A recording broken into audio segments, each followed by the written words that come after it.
Little House in the Big Woods by Laura Ingalls Wilder. Narrated by Patricia McKeown. Chapter 1. Little House in the Big Woods. Once upon a time, 60 years ago, a little girl lived in the big woods of Wisconsin in a little gray house made of logs. The great, dark trees of the big woods stood all around the house, and beyond them were other trees, and beyond them were more trees. As far as a man could go to the north in a day, or a week, or a whole month, there was nothing but woods. There were no houses, there were no roads, there were no people. There were only trees and the wild animals who had their homes among them. Wolves lived in the big woods, and bears, and huge wild cats.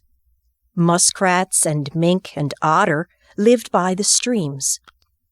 Foxes had dens in the hills, and deer roamed everywhere. To the east of the little log house, and to the west, there were miles upon miles of trees, and only a few little log houses scattered far apart in the edge of the big woods. So far as the little girl could see, there was only the one little house where she lived with her father and mother, her sister Mary, and baby sister Carrie. A wagon track ran before the house, turning and twisting out of sight into the woods where the wild animals lived. But the little girl did not know where it went, nor what might be at the end of it. The little girl was named Laura, and she called her father Pa and her mother Ma. In those days, and in that place, children did not say father and mother, nor mama and papa, as they do now. At night, when Laura lay awake in the trundle bed, she listened and could not hear anything at all but the sound of the trees whispering together. Sometimes, far away in the night, a wolf howled. Then he came nearer and howled again. It was a scary sound. Laura knew that wolves would eat little girls, but she was safe inside the solid log walls. Her father's gun hung over the door, and good old Jack, the brindle bulldog, lay on guard before it. Her father would say, "Go to sleep, Laura. Jack won't let the wolves in." So Laura snuggled under the covers of the trundle bed, close beside Mary, and went to sleep. One night, her father picked her up out of bed and carried her to the window so that she might see the wolves. There were 2 of them sitting in front of the house. They looked like shaggy dogs. They pointed their noses at the big, bright moon and howled. Jack paced up and down before the door, growling. The hair stood up along his back, and he showed his sharp, fierce teeth to the wolves. They howled, but they could not get in. The house was a comfortable house. Upstairs there was a large attic, pleasant to play in when the rain drummed on the roof. Downstairs was the small bedroom and the big room. The bedroom had a window that closed with a wooden shutter. The big room had 2 windows with glass in the panes, and it had 2 doors, a front door and a back door. All around the house was a crooked rail fence to keep the bears and the deer away. In the yard in front of the house were 2 beautiful big oak trees. Every morning as soon as she was awake, Laura ran to look out of the window, and one morning she saw in each of the big trees a dead deer hanging from a branch. Pa had shot the deer the day before, and Laura had been asleep when he brought them home at night and hung them high in the trees so the wolves could not get the meat.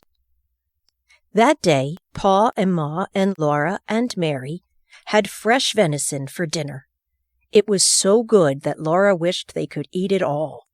but most of the meat must be salted and smoked and packed away to be eaten in the winter. For winter was coming. The days were shorter, and frost crawled up the window panes at night. Soon the snow would come.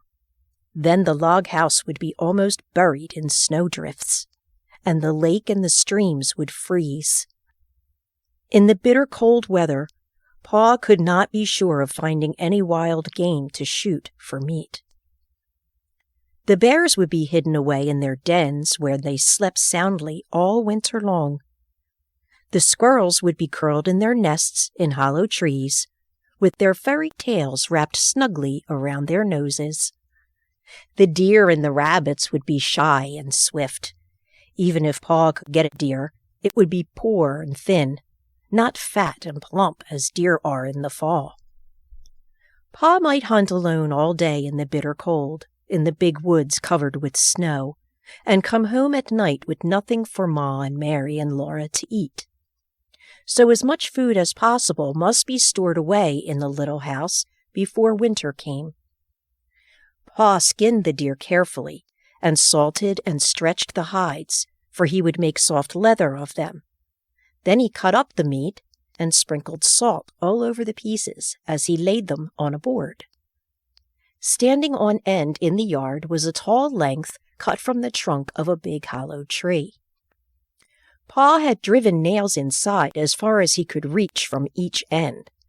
Then he stood it up, put a little roof over the top, and cut a little door on one side near the bottom. On the piece that he cut out, he fastened leather hinges. Then he fitted into place, and that was the little door, with the bark still on it.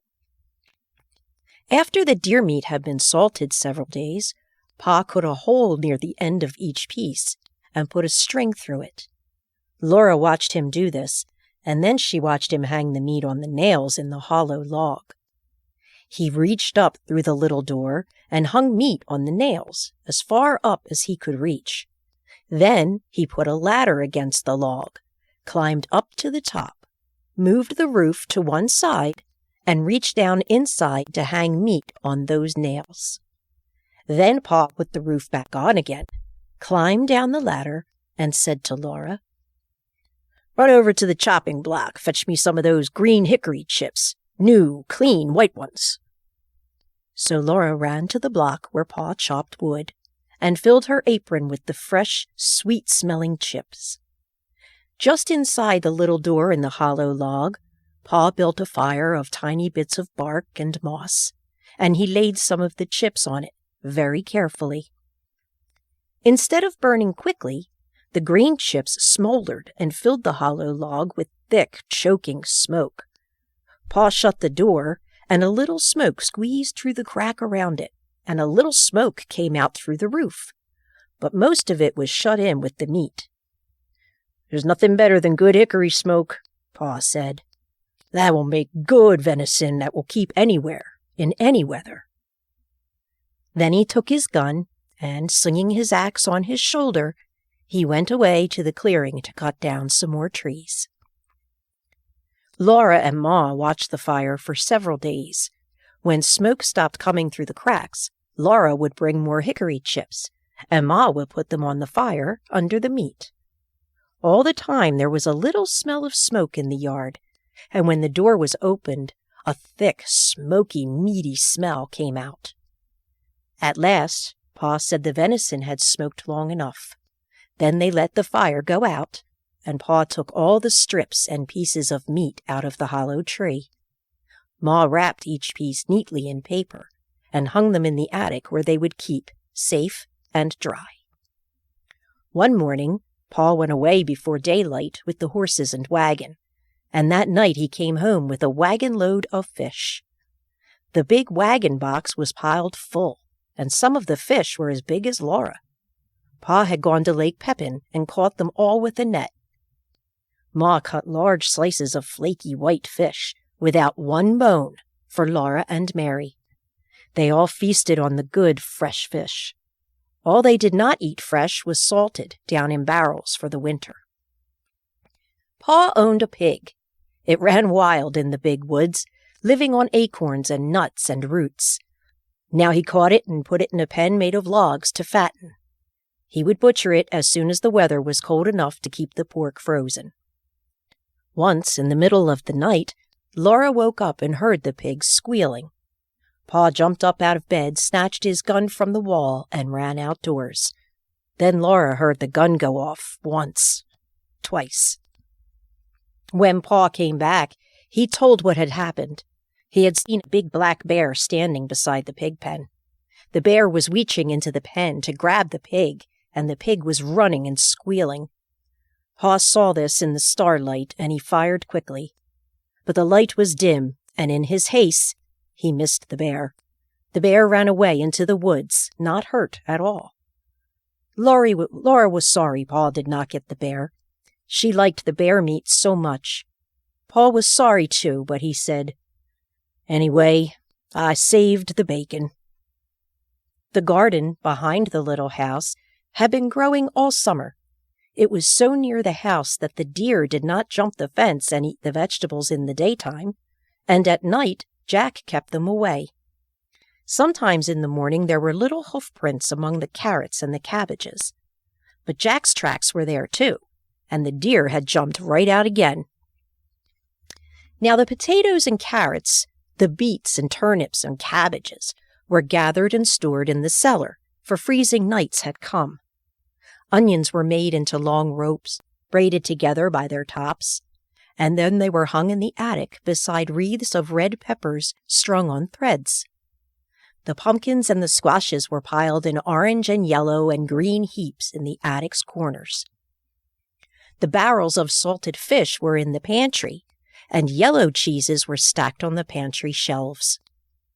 Then one day, Uncle Henry came riding out of the big woods. He had come to help Pa butcher.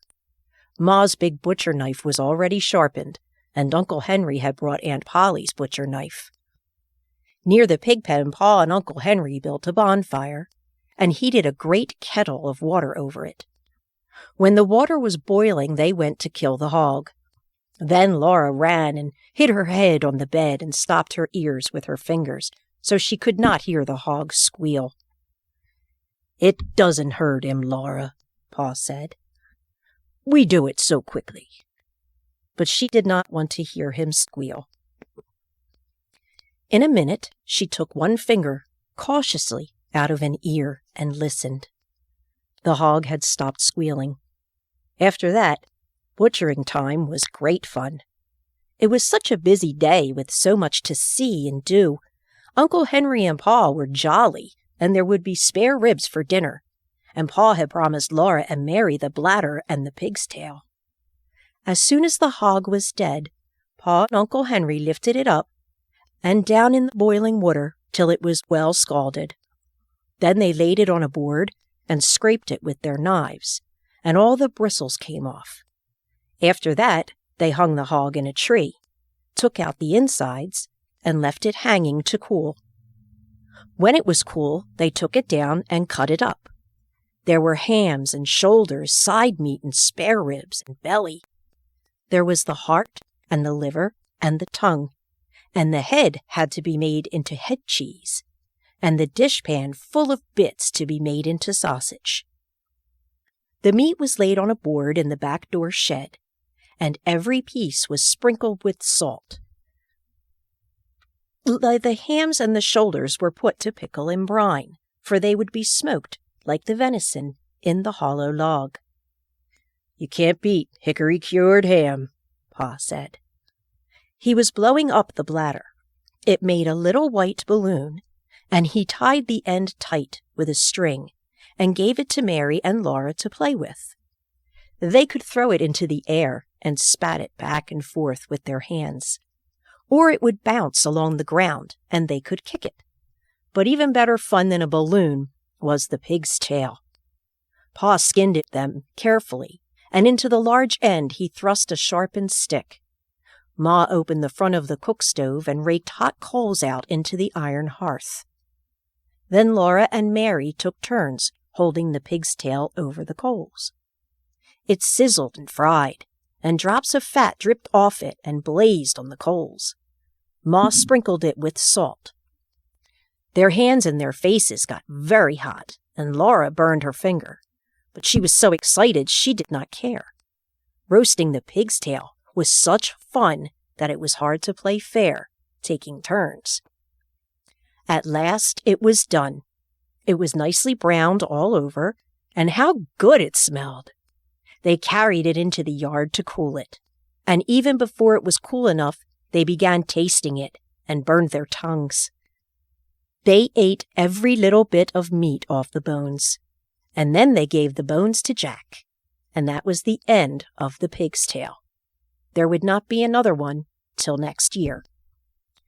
Uncle Henry went home after dinner, and Paul went away to work in the big woods. But for Laura and Mary and Ma, butchering time had only begun. There was a great deal for Ma to do, and Laura and Mary helped her. All that day and the next, Ma was trying out the lard in the big iron pots on the cook stove. Laura and Mary carried wood and watched the fire. It must be hot, but not too hot, or the lard would burn. The big pots simmered and boiled, but they must not smoke. From time to time, Ma skimmed out the brown cracklings. She put them in a cloth and squeezed out every bit of the lard, and then she put the cracklings away. She would use them to flavor Johnny cake later.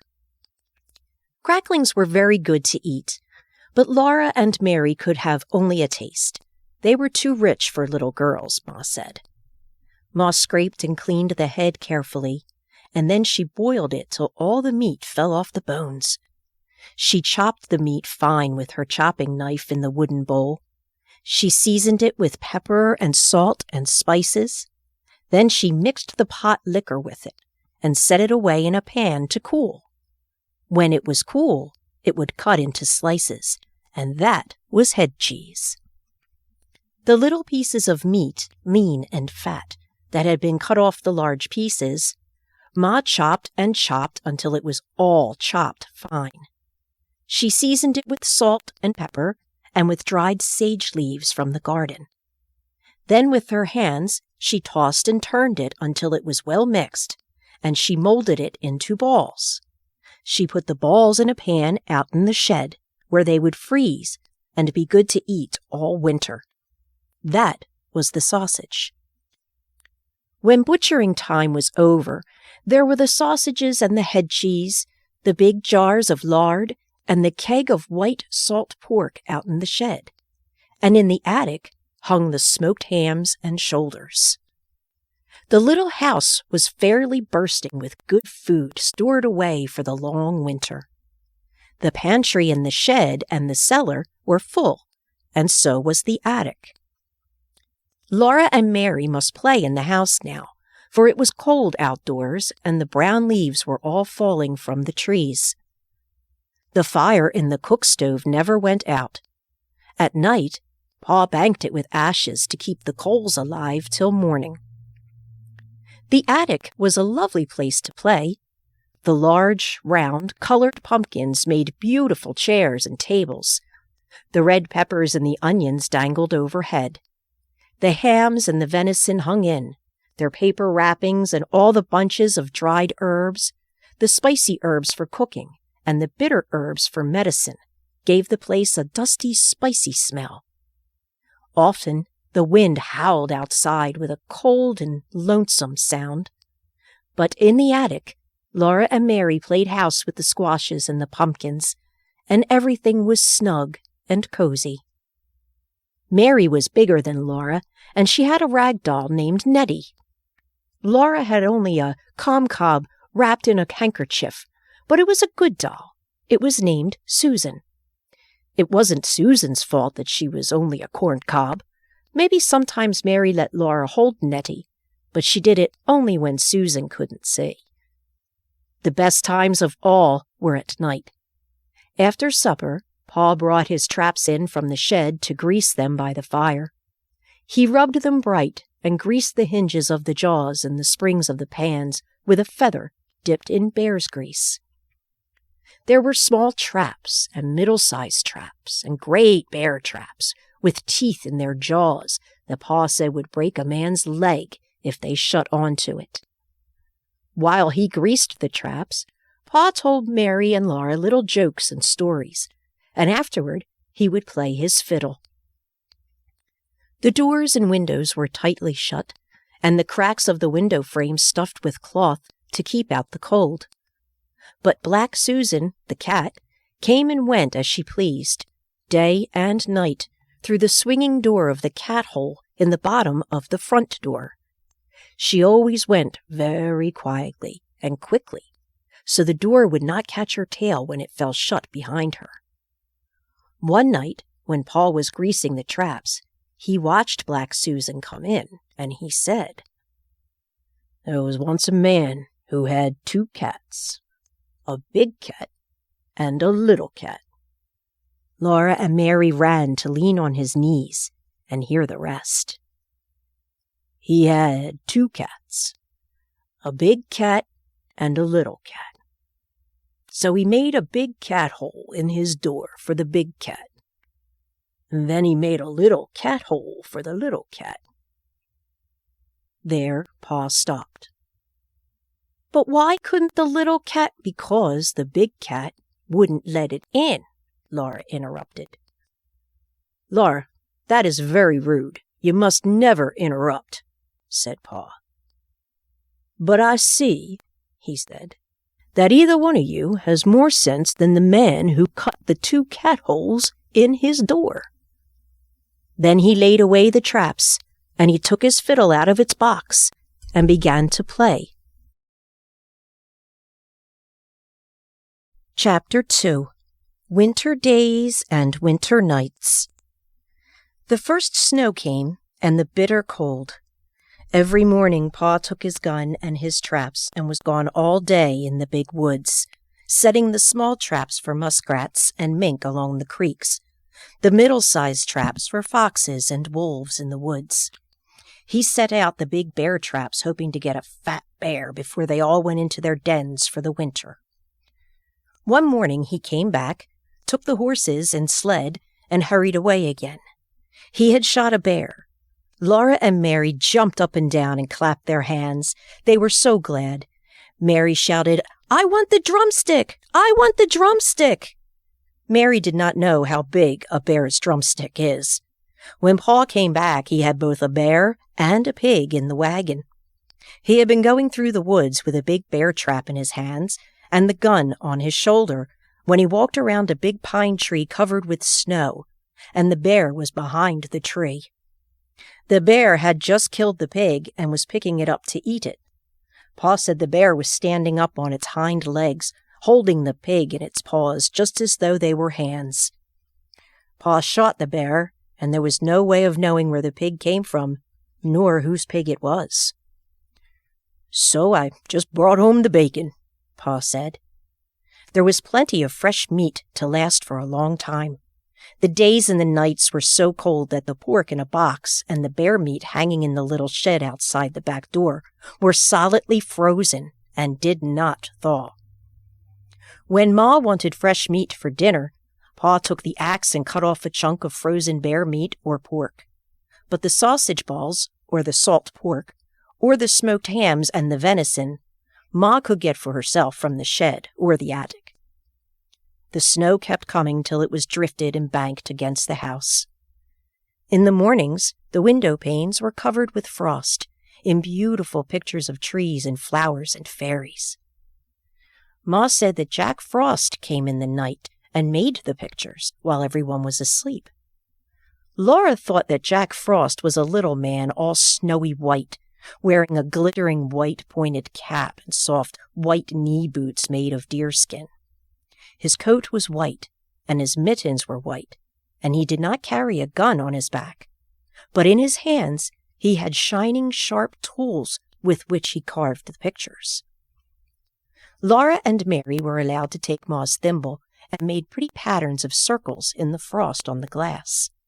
But they never spoiled the pictures that Jack Frost had made in the night. When they put their mouths close to the pane and blew their breath on it, the white frost melted and ran in drops down the glass. Then they could see the drifts of snow outdoors and the great trees staring bare and black, making thin blue shadows on the white snow. Laura and Mary helped Ma with the work. Every morning there were the dishes to wipe.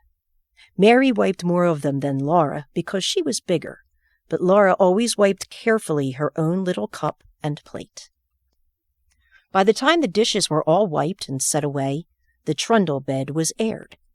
Then, standing one on each side, Laura and Mary straightened the covers, tucked them in well at the foot and the sides, plumped up the pillows, and put them in place. Then Ma pushed the trundle bed into its place under the big bed. After this was done, Ma began the work that belonged to that day. Each day had its own proper work. Ma used to say, "Wash on Monday, iron on Tuesday, mend on Wednesday, churn on Thursday, clean on Friday, bake on Saturday, rest on Sunday." Laura liked the churning and the baking days best of all the week. In winter, the cream was not yellow as it was in summer, and butter churned from it was white and not so pretty. Ma liked everything on her table to be pretty, so in the wintertime, she colored the batter. After she had put the cream in the tall crockery churn and set it near the stove to warm, she washed and scraped a long orange-colored carrot. Then she grated it on the bottom of the old leaky tin pan that Pa had punched full of nail holes for her. Ma rubbed the carrot across the roughness until she had rubbed it all through the holes, and when she lifted up the pan, there was a soft, juicy mound of grated carrot. She put this in a little pan of milk on the stove, and when the milk was hot, she poured milk and carrot into a cloth bag. Then she squeezed the bright yellow milk into the churn, where it colored all the cream. Now the butter would be yellow. Laura and Mary were allowed to eat the carrot after the milk had been squeezed out. Mary thought she ought to have the larger share because she was older, and Laura said she should have it because she was littler. But Ma said they must divide it evenly. It was very good. When the cream was ready, Ma scalded the long wooden churn dash, put it in the churn, and dropped the wooden churn cover over it. The churn cover had a little round hole in the middle, and Ma moved the dash up and down, through the hole. She churned for a long time. Mary could sometimes churn while Ma rested, but the dash was too heavy for Laura. At first, the splashes of cream showed thick and smooth around the little hole. After a long time, they began to look grainy. Then Ma churned more slowly, and on the dash there began to appear tiny grains of yellow butter. When Ma took off the churn cover, there was the butter in a golden lump, drowning in the buttermilk. Then Ma took out the lump with a wooden paddle into a wooden bowl, and she washed it many times in cold water, turning it over and working it with the paddle until the water ran clear. After that, she salted it. Now came the best part of the churning. Ma molded the butter. On the loose bottom of the wooden butter mold was carved the picture of a strawberry with 2 strawberry leaves. With the paddle, Ma packed the butter tightly into the mold until it was full. Then she turned it upside down over a plate and pushed on the handle of the loose bottom. The little firm pat of golden butter came out, with the strawberry and its leaves molded on the top. Laura and Mary watched, breathless, one on each side of Ma, while the golden little butter pats, each with its strawberry on the top, dropped onto the plate as Ma put all the butter through the mold. Then Ma gave them each a drink of good, fresh buttermilk. On Saturdays, when Ma made the bread, they each had a little piece of dough to make into a little loaf. They might have a bit of cookie dough, too, to make little cookies. And once Laura even made a pie in her patty pan. After the day's work was done, Ma sometimes cut paper dolls for them. She cut the dolls out of stiff white paper and drew the faces with a pencil. Then, from bits of colored paper, she cut dresses and hats, ribbons and laces, so that Laura and Mary could dress their dolls beautifully. But the best time of all was at night when Pa came home. He would come in from his tramping through the snowy woods with tiny icicles hanging on the ends of his mustaches. He would hang his gun on the wall over the door, throw off his fur cap and coat and mittens, and call, "Where's my little half-pint of sweet cider half drunk up?" That was Laura, because she was so small. Laura and Mary would run to climb on his knees and sit there while he warmed himself by the fire. Then he would put on his coat and cap and mittens again and go out to do the chores and bring in plenty of wood for the fire. Sometimes when Pa had walked his trap lines quickly because the traps were empty, or when he had got some game sooner than usual, he would come home early. Then he would have time to play with Laura and Mary. One game they loved was called Mad Dog. Pa would run his fingers through his thick brown hair, standing it all up on end.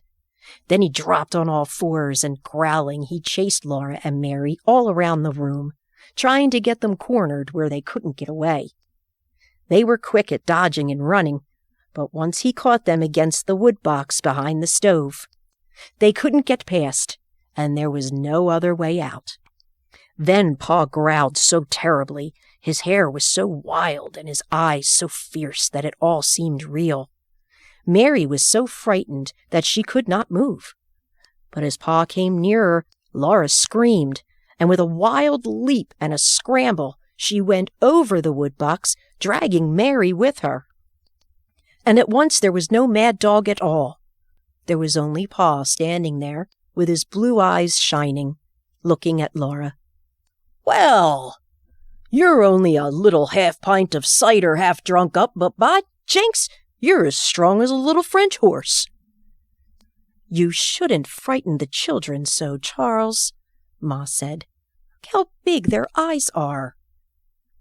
Pa looked, and then he took down his fiddle. He began to play and sing. "Yankee Doodle went to town, he wore his striped trousies. He swore he couldn't see the town, there was so many houses." Laura and Mary forgot all about the Mad Dog. "And there he saw some great big guns, big as a log of maple. And every time they turned 'em round, it took 2 yoke of cattle. And every time they fired 'em off, it took a horn of powder. It made a noise like Father's gun, only a nation louder." Pa was keeping time with his foot, and Laura clapped her hands to the music when he sang. "And I'll sing Yankee Doodle Dee Doo, and I'll sing Yankee Doodle. And I'll sing Yankee Doodle Dee Doo, and I'll sing Yankee Doodle." All alone in the wild big woods and the snow and the cold, the little log house was warm and snug and cozy. Pa and Ma and Mary and Laura and baby Carrie were comfortable and happy there, especially at night. Then the fire was shining on the hearth. The cold and the dark and the wild beasts were all shut out, and Jack the brindle bulldog and Black Susan the cat lay blinking at the flames in the fireplace. Ma sat in her rocking chair, sewing by the light of the lamp on the table. The lamp was bright and shiny. There was salt in the bottom of its glass bowl with the kerosene to keep the kerosene from exploding, and there were bits of red flannel among the salt to make it pretty. It was pretty.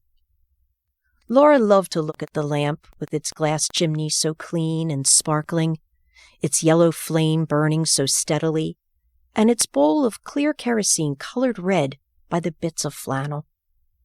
She loved to look at the fire in the fireplace, flickering and changing all the time, burning yellow and red and sometimes green above the logs, and hovering blue over the golden and ruby coals. And then Pa told stories. When Laura and Mary begged him for a story, he would take them on his knees and tickle their faces with his long whiskers until they laughed aloud. His eyes were blue and merry. One night, Pa looked at Black Susan, stretching herself before the fire and running her claws out and in, and he said, "Do you know that a panther is a cat, a great big wild cat?" "No," said Laura. "Well, it is," said Pa. "Just imagine Black Susan, bigger than Jack and fiercer than Jack when he growls. Then she would be just like a panther." He settled Laura and Mary more comfortably on his knees, and he said, "I'll tell you about Grandpa and the panther." "Your grandpa?" Laura asked. "No, Laura, your grandpa, my father." "Oh," Laura said, and she wriggled closer against Pa's arm. She knew her grandpa. He lived far away in the big woods, in a big log house. Pa began. The Story of Grandpa and the Panther. Your grandpa went to town one day and was late starting home. It was dark when he came riding his horse through the big woods, so dark that he could hardly see the road. And when he heard a panther scream, he was frightened, for he had no gun. "How does a panther scream?" Laura asked. "Like a woman," said Pa. "Like this. Ah!" Then he screamed so that Laura and Mary shivered with terror. Ma jumped in her chair and said, "Mercy, Charles!" But Laura and Mary loved to be scared like that. The horse, with Grandpa on him, ran fast, for it was frightened too. But it could not get away from the panther. The panther followed through the dark woods. It was a hungry panther, and it came as fast as the horse could run. It screamed now on this side of the road, now on the other side, and it was always close behind. Grandpa leaned forward in the saddle and urged the horse to run faster. The horse was running as fast as it could possibly run, and still the panther screamed close behind. Then Grandpa caught a glimpse of it as it leaped from treetop to treetop, almost overhead. It was a huge black panther, leaping through the air like Black Susan leaping on a mouse. It was many, many times bigger than Black Susan. It was so big that if it leaped on Grandpa, it could kill him with its enormous slashing claws and its long, sharp teeth. Grandpa, on his horse, was running away from it just as a mouse runs from a cat. The panther did not scream anymore. Grandpa did not see it anymore. But he knew that it was coming, leaping after him in the dark woods behind him. The horse ran with all its might. At last, the horse ran up to Grandpa's house. Grandpa saw the panther springing. Grandpa jumped off the horse against the door. He burst through the door and slammed it behind him. The panther landed on the horse's back, just where Grandpa had been. The horse screamed terribly and ran. He was running away into the big woods, with the panther riding on his back and ripping his back with its claws. But Grandpa grabbed his gun from the wall and got to the window, just in time to shoot the panther dead. Grandpa said he would never again go into the big woods without his gun. When Pa told this story, Laura and Mary shivered and snuggled closer to him. They were safe and snug on his knees, with his strong arms around them. They liked to be there before the warm fire, with Black Susan purring on the hearth and good dog Jack stretched out beside her. When they heard a wolf howl, Jack's head lifted, and the hairs rose stiff along his back. But Laura and Mary listened to that lonely sound in the dark and the cold of the big woods, and they were not afraid. They were cozy and comfortable in their little house made of logs, with the snow drifted around it and the wind crying because it could not get in by the fire.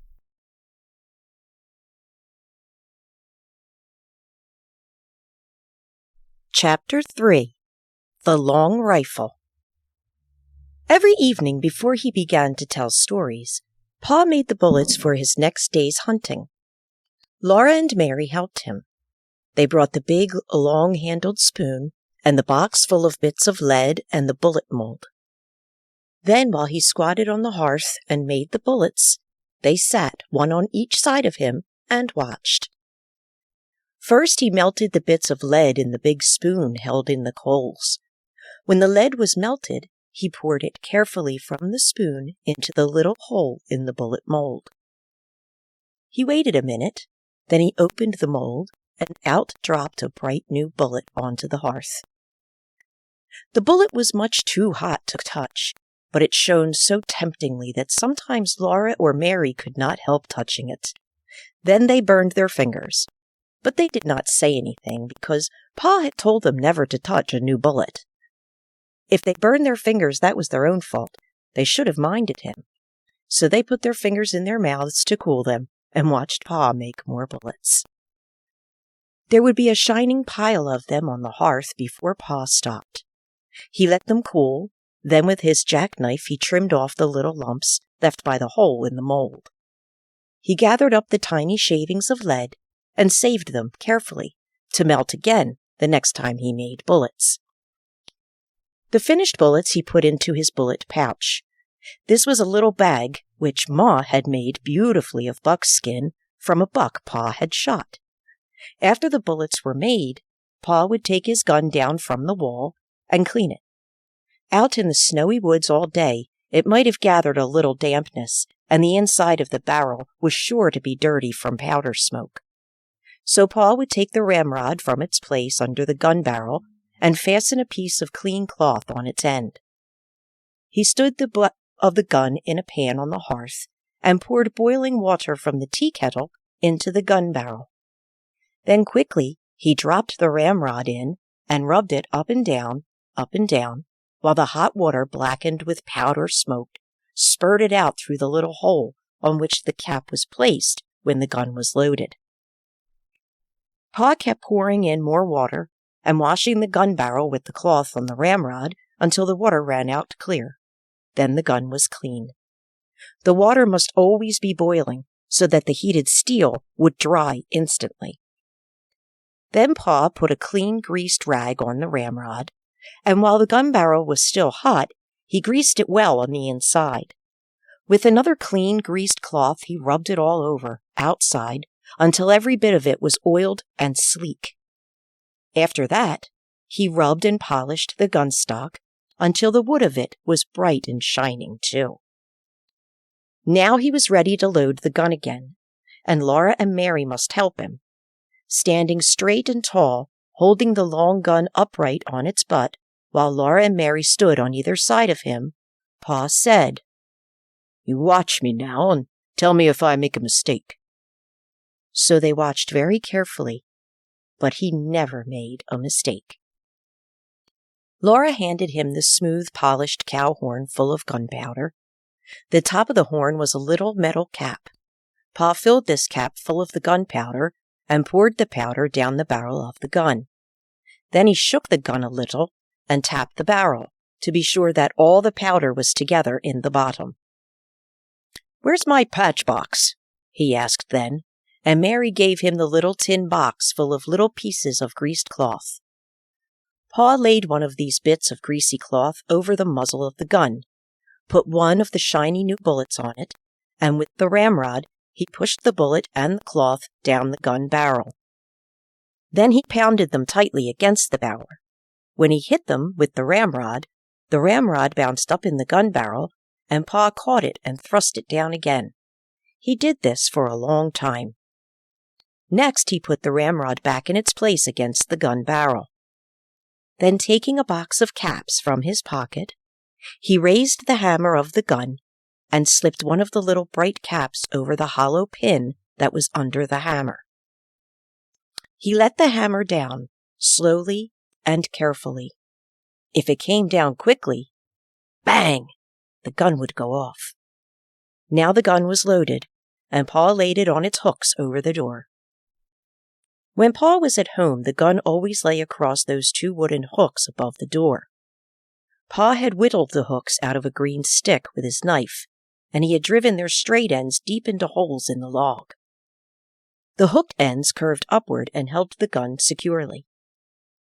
The gun was always loaded and always above the door, so that Pa could get it quickly and easily, any time he needed a gun. When Pa went into the big woods, he always made sure that the bullet pouch was full of bullets, and that the tin patch box and the box of caps were with it in his pockets. The powder horn and a small sharp hatchet hung at his belt, and he carried the gun ready loaded on his shoulder. He always reloaded the gun as soon as he had fired it, for he said he did not want to meet trouble with any empty guns. Whenever he shot at a wild animal, he had to stop and load the gun, measure the powder, put it in, and shake it down, put in the patch and the bullet and pound them down, and then put a fresh cap under the hammer. Before he could shoot again, when he shot at a bear or a panther, he must kill it with the first shot. A wounded bear or panther could kill a man before he had time to load his gun again. But Laura and Mary were never afraid when Pa went alone into the big woods. They knew he could always kill bears and panthers with the first shot. After the bullets were made and the gun was loaded, came storytelling time. "Tell us about the voice in the woods," Laura would beg him. Pa crinkled up his eye at her. "Oh, no," he said. "You don't want to hear about the time I was a naughty little boy." "Oh, yes, we do. We do," Laura and Mary said. So Pa began. The story of Pa and the voice in the woods. When I was a little boy, not much bigger than Mary, I had to go every afternoon to find the cows in the woods and drive them home. My father told me never to play, by the way, but to hurry and bring the cows home before dark, because there were bears and wolves and panthers in the woods. One day I started earlier than usual, so I thought I did not need to hurry. There were so many things to see in the woods that I forgot that dark was coming. There were red squirrels in the trees, chipmunks scurrying through the leaves, and little rabbits playing games together in the open places. Little rabbits, you know, always have games together before they go to bed. I began to play. I was a mighty hunter, stalking the wild animals and the Indians. I played I was fighting the Indians, until the woods seemed full of wild men, and then all at once I heard the birds twittering good night. It was dusky in the path, and dark in the woods. I knew that I must get the cows home quickly, or it would be black night before they were safe in the barn, and I couldn't find the cows. I listened, but I could not hear their bells. I called, but the cows didn't come. I was afraid of the dark and the wild beasts, but I dared not go home to my father without the cows. So I ran through the woods, hunting and calling. All the time the shadows were getting thicker and darker, and the woods seemed larger, and the trees and the bushes looked strange. I could not find the cows anywhere. I climbed up hills, looking for them and calling, and I went down into dark ravines, calling and looking. I stopped and listened for the cowbells, and there was not a sound but the rustling of leaves. Then I heard loud breathing, and thought a panther was there, in the dark behind me. But it was only my own breathing. My bare legs were scratched, but the briars, and when I ran through the bushes, their branches struck me. But I kept on, looking, calling, "Suki! Suki! Suki! Suki!" I shouted with all my might. "Selkie!"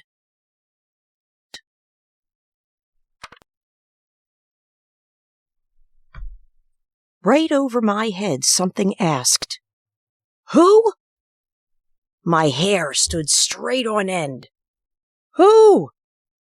Who?" the voice said again. And then how I did run. I forgot all about the cows. All I wanted was to get out of the dark woods, to get home. That thing in the dark came after me and called again. "Who? Who?"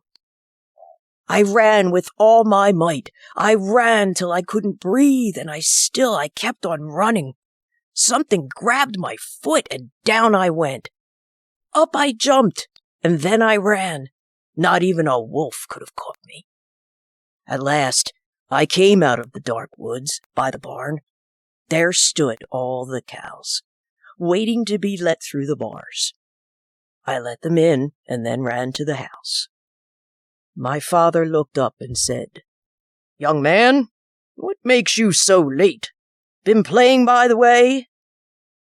I looked down at my feet, and then I saw that one big toenail had been torn clean off. I had been so scared that I had not felt it hurt till that minute. Pa always stopped telling the story here and waited until Laura said, "Go on, Pa. Please go on." "Well," Pa said, "then your grandpa went out into the yard and cut a stout switch, and he came back into the house and gave me a good thrashing so that I would remember to mind him after that. A big boy 9 years old is old enough to remember to mind.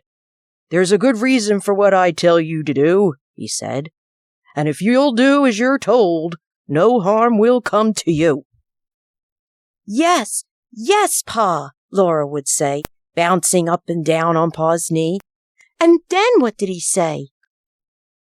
"He said, if you'd obeyed me as you should, you wouldn't have been out in the big woods after dark, and you wouldn't have been scared by a screech owl." Chapter 4.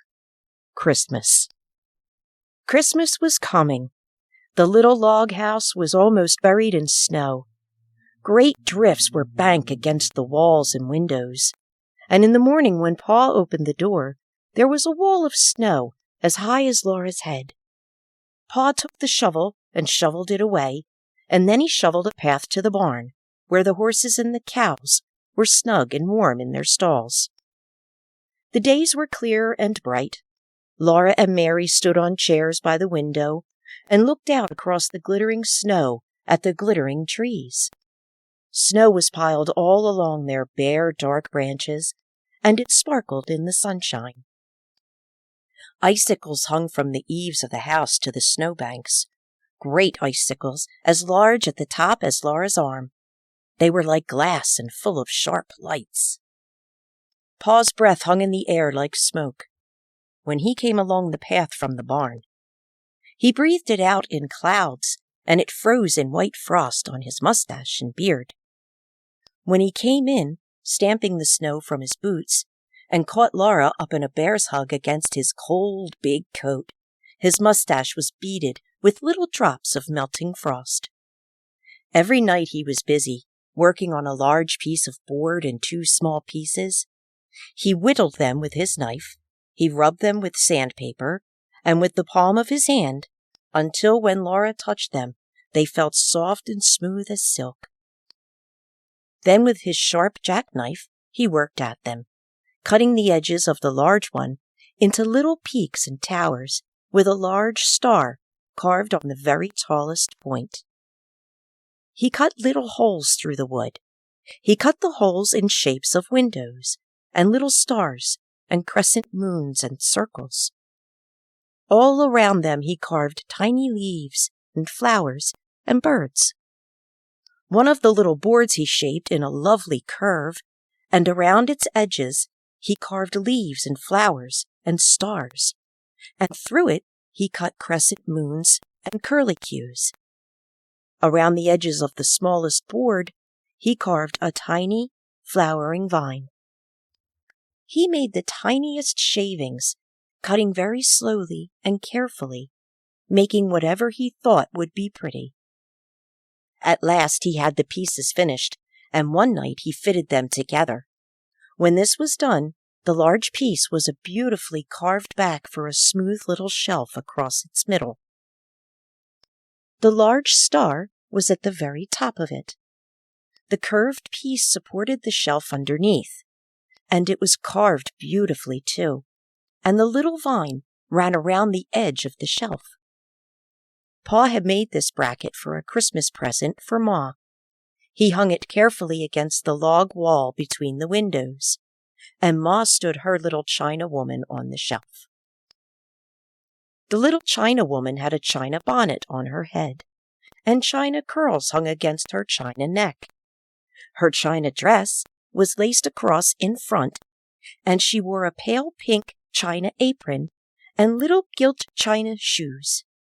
She was beautiful, standing on the shelf with flowers and leaves and birds and moons carved all around her, and the large star at the very top. Ma was busy all day long, cooking good things for Christmas. She baked salt rising bread and rye and Injun bread and Swedish crackers and a huge pan of baked beans with salt pork and molasses. She baked vinegar pies and dried apple pies and filled a big jar with cookies, and she let Laura and Mary lick the cake spoon. One morning, she boiled molasses and sugar together until they made a thick syrup, and Pa brought in 2 pans of clean, white snow from outdoors.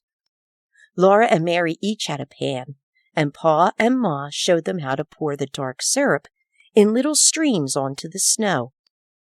They made circles and curlicues and swiggledy things, and these hardened at once and were candy. Laura and Mary might eat 1 piece each, but the rest was saved for Christmas Day. All this was done because Aunt Eliza and Uncle Peter and the cousins, Peter and Alice and Ella, were coming to spend Christmas. The day before Christmas they came. Laura and Mary heard the gay ringing of sleigh bells, growing louder every moment, and then the big bobsled came out of the woods and drove up to the gate. Aunt Eliza and Uncle Peter and the cousins were in it, all covered up, under blankets and robes and buffalo skins. They were wrapped up in so many coats and mufflers and veils and shawls that they looked like big, shapeless bundles. When they all came in, the little house was full and running over. Black Susan ran out and hid in the barn, but Jack leaped in circles through the snow, barking as though he would never stop. Now there were cousins to play with.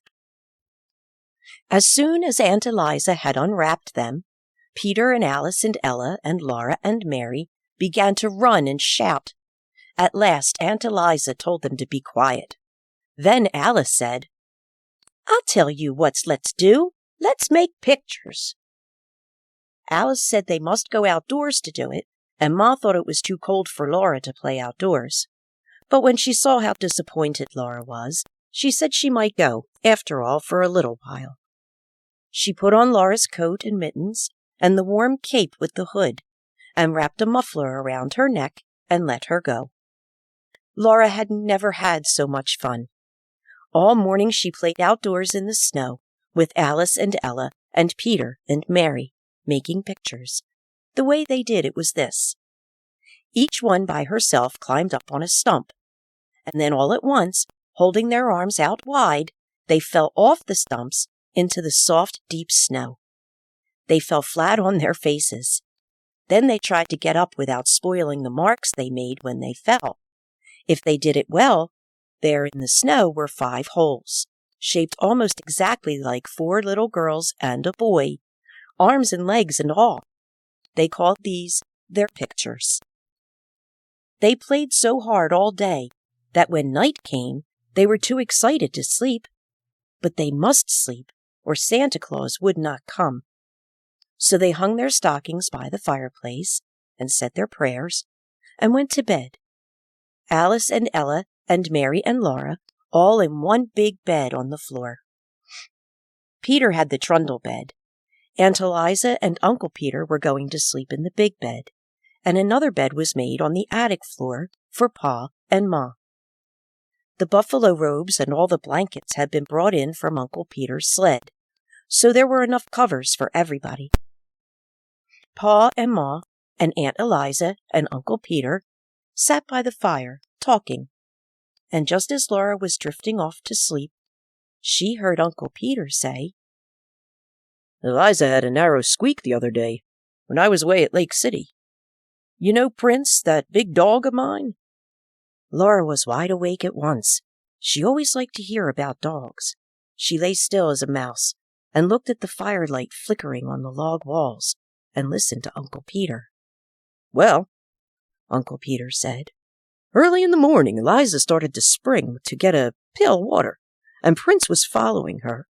She got to the edge of the ravine where the path goes down to the spring, and all of a sudden, Prince set his teeth in the back of her skirt and pulled. You know what a big dog he is. Eliza scolded him, but he wouldn't let go, and he's so big and strong, she couldn't get away from him.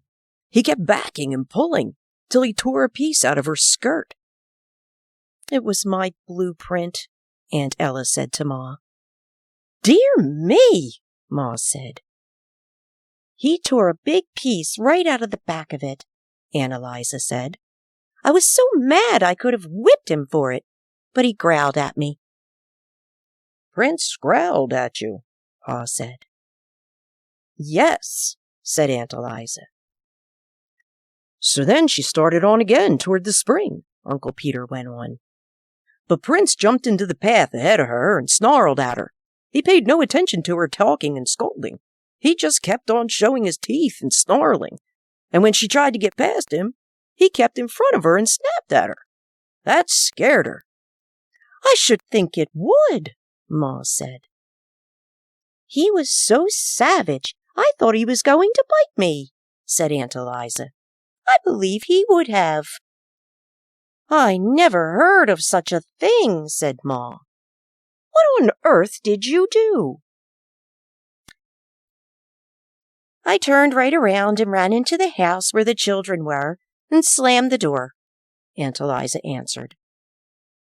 "Of course, Prince was savage with strangers," said Uncle Peter. "But he was always so kind to Eliza and the children. I felt perfectly safe to leave them with him. Eliza couldn't understand it at all. After she got into the house and he kept pacing around it and growling, every time she started to open the door, he jumped at her and snarled." "Had he gone mad?" said Ma. "That's what I thought," Aunt Eliza said. "I didn't know what to do. There I was, shut up in the house with the children and not daring to go out. And we didn't have any water. I couldn't even get any snow to melt. Every time I opened the door so much as a crack, Prince acted like he would tear me to pieces." "How long did this go on?" Pa asked. "All day till late in the afternoon," Aunt Eliza said. "Peter had taken the gun, or I would have shot him." Late in the afternoon," Uncle Peter said. "He got quiet and lay down in front of the door. Eliza thought he was asleep, and she made up her mind to try to slip past him and get to the spring for some water. So she opened the door very quietly, but of course he woke up right away. When he saw she had the water pail in her hand, he got up and walked ahead of her to the spring, just the same as usual. And there, all around the spring in the snow, were the fresh tracks of a panther." "The tracks were as big as my hand," said Aunt Eliza. "Yes," said Uncle Peter. "He was a big fellow. His tracks were the biggest I ever saw. He would have got Eliza sure if Prince had let her go to the spring in the morning. I saw the tracks. He'd been lying up in that big oak over the spring, waiting for some animal to come there for water. Undoubtedly, he would have dropped down on her. Night was coming on when she saw the tracks, and she didn't waste any time getting back to the house with her pail of water. Prince followed close behind her, looking back into the ravine now and then. I took him into the house with me, Aunt Eliza said, and we all stayed inside till Peter came home. Did you get him? Pa asked Uncle Peter. No, Uncle Peter said. I took my gun and hunted all around the place, but I couldn't find him. I saw more of his tracks. He'd gone on north, farther into the big woods. Alice and Ella and Mary were all wide awake now, and Laura put her head under the covers and whispered to Alice, "My, weren't you scared?" Alice whispered back that she was scared, but Ella was scareder, and Ella whispered that she wasn't either, any such thing. "Well, anyway, you made more fuss about being thirsty," Alice whispered. They lay there whispering till Ma said, "Charles, those children will never get to sleep unless you play for them." So Pa got his fiddle. The room was still and warm and full of firelight. Ma's shadow and Aunt Eliza's and Uncle Peter's were big and quivering on the walls in the flickering firelight, and Pa's fiddle sang merrily to itself. It sang Money Musk and the Red Heifer, The Devil's Dream, and Arkansas Traveler, and Laura went to sleep while Pa and the fiddle were both softly singing. My darling Nellie Gray, they have taken you away, and I'll never see my darling any more. In the morning, they all woke up almost at the same moment. They looked at their stockings, and something was in them. Santa Claus had been there. Alice and Ella and Laura in their red flannel nightgowns, and Peter in his red flannel nightshirt, all ran shouting to see what he had brought. In each stocking there was a pair of red mittens, and there was a long, flat stick of red and white striped peppermint candy, all beautifully notched along each side. They were all so happy they could hardly speak at first. They just looked with shining eyes at those lovely Christmas presents. But Laura was happiest of all. Laura had a rag doll. She was a beautiful doll. She had a face of white cloth with black button eyes. A black pencil had made her eyebrows, and her cheeks and her mouth were red with the ink made from pokeberries. Her hair was black yarn, and that had been knit and raveled so that it was curly. She had little red flannel stockings and little black cloth gaiters for shoes, and her dress was pretty pink and blue calico. She was so beautiful that Laura could not say a word. She just held her tight and forgot everything else. She did not know that everyone was looking at her, till Aunt Eliza said, "Did you ever see such big eyes?" The other girls were not jealous because Laura had mittens and candy and a doll, because Laura was the littlest girl, except baby Carrie and Aunt Eliza's little baby, Dolly Varden. The babies were too small for dolls. They were so small they did not even know about Santa Claus. They just put their fingers in their mouths and wriggled because of all the excitement. Laura sat down on the edge of the bed and held her doll. She loved her red mittens, and she loved the candy, but she loved her doll best of all. She named her Charlotte. Then they all looked at each other's mittens and tried on their own, and Peter bit a large piece out of his stick of candy. But Alice and Ella and Mary and Laura licked theirs to make it last longer. "Well, well," Uncle Peter said, "isn't there even one stocking with nothing but a switch in it? My, have you all been such good children?" But they didn't believe that Santa Claus could really have given any of them nothing but a switch. That happened to some children, but it couldn't happen to them. It was so hard to be good all the time, every day, for a whole year. "You mustn't tease the children, Peter," Aunt Eliza said. Ma said, "Laura, aren't you going to let the other girls hold your doll?" She meant little girls must not be so selfish. So Laura let Mary take the beautiful doll, and then Alice held her a minute, and then Ella. They smoothed the pretty dress and admired the red flannel stockings and the gaiters and the curly woolen hair. But Laura was glad when at last Charlotte was safe in her arms again. Pa and Uncle Peter had each a pair of new warm mittens, knit in little squares of red and white. Ma and Aunt Eliza had made them. Aunt Eliza had brought Ma a large red apple stuck full of cloves. How good it smelled, and it would not spoil, for so many cloves would keep it sound and sweet. Ma gave Aunt Eliza a little needle book she had made, with bits of silk for covers and soft white flannel leaves into which to stick the needles. The flannel would keep the needles from rusting. They all admired Ma's beautiful bracket, and Aunt Eliza said that Uncle Peter had made one for her, of course, with different carving. Santa Claus had not given them anything at all. Santa Claus did not give grown people presents, but that was not because they had not been good. Pa and Ma were good. It was because they were grown up, and grown people must give each other presents. Then all the presents must be laid away for a little while. Peter went out with Pa and Uncle Peter to do the chores, and Alice and Alla helped Aunt Eliza make the beds, and Laura and Mary set the table, while Ma got breakfast. For breakfast there were pancakes, and Ma made a pancake man for each one of the children. Ma called each one in turn to bring her plate, and each could stand by the stove and watch, while with the spoonful of batter, Ma put on the arms and the legs and the head. It was exciting to watch her turn the whole little man over, quickly and carefully, on a hot griddle. When it was done, she put it smoking hot on the plate.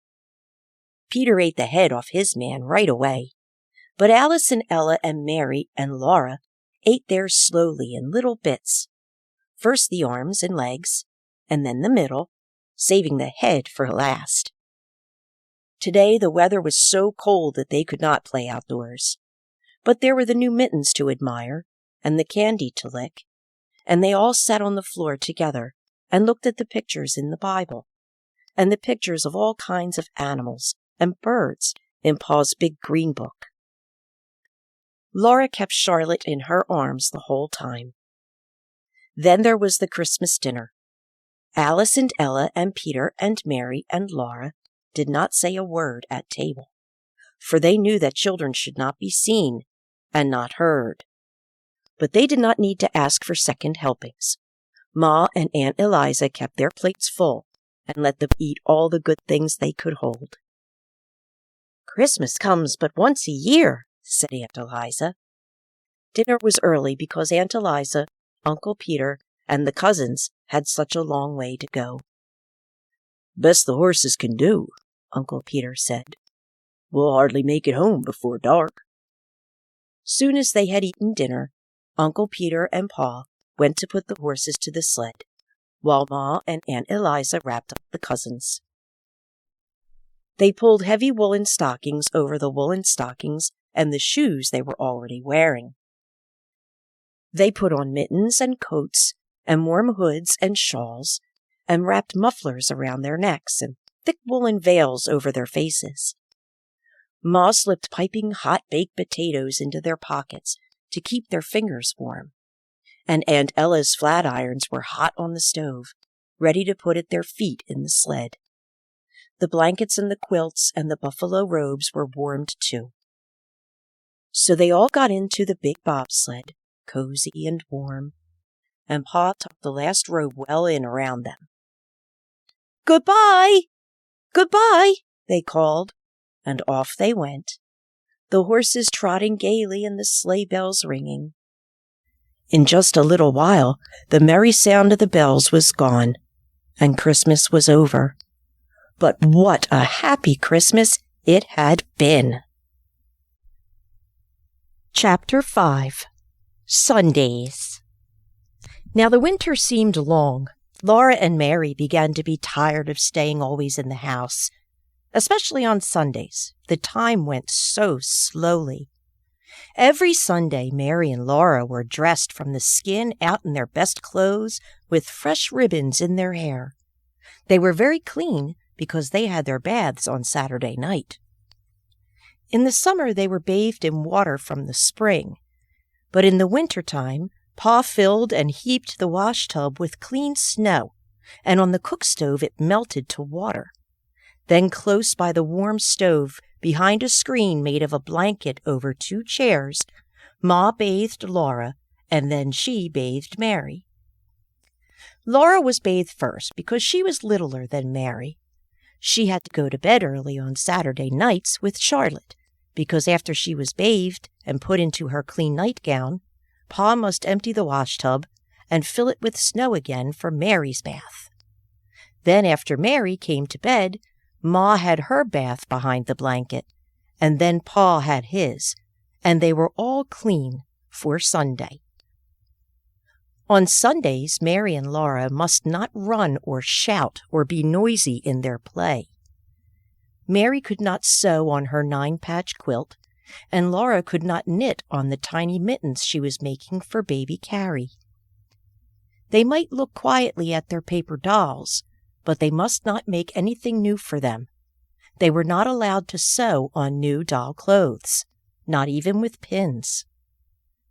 They must sit quietly and listen while Ma read Bible stories to them, or stories about lions and tigers and white bears from Pa's big green book, The Wonders of the Animal World. They might look at pictures, and they might hold their rag dolls nicely and talk to them. But there was nothing else they could do. Laura liked best to look at the pictures in the big Bible with its paper covers. Best of all was the picture of Adam naming the animals. Adam sat on a rock, and all the animals and birds, big and little, were gathered around him, anxiously awaiting to be told what kind of animals they were.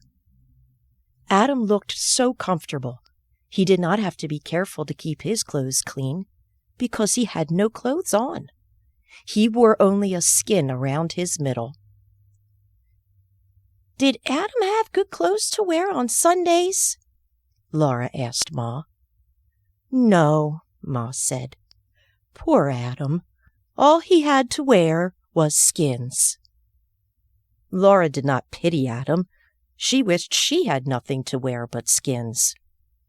One Sunday after supper, she could not bear it any longer.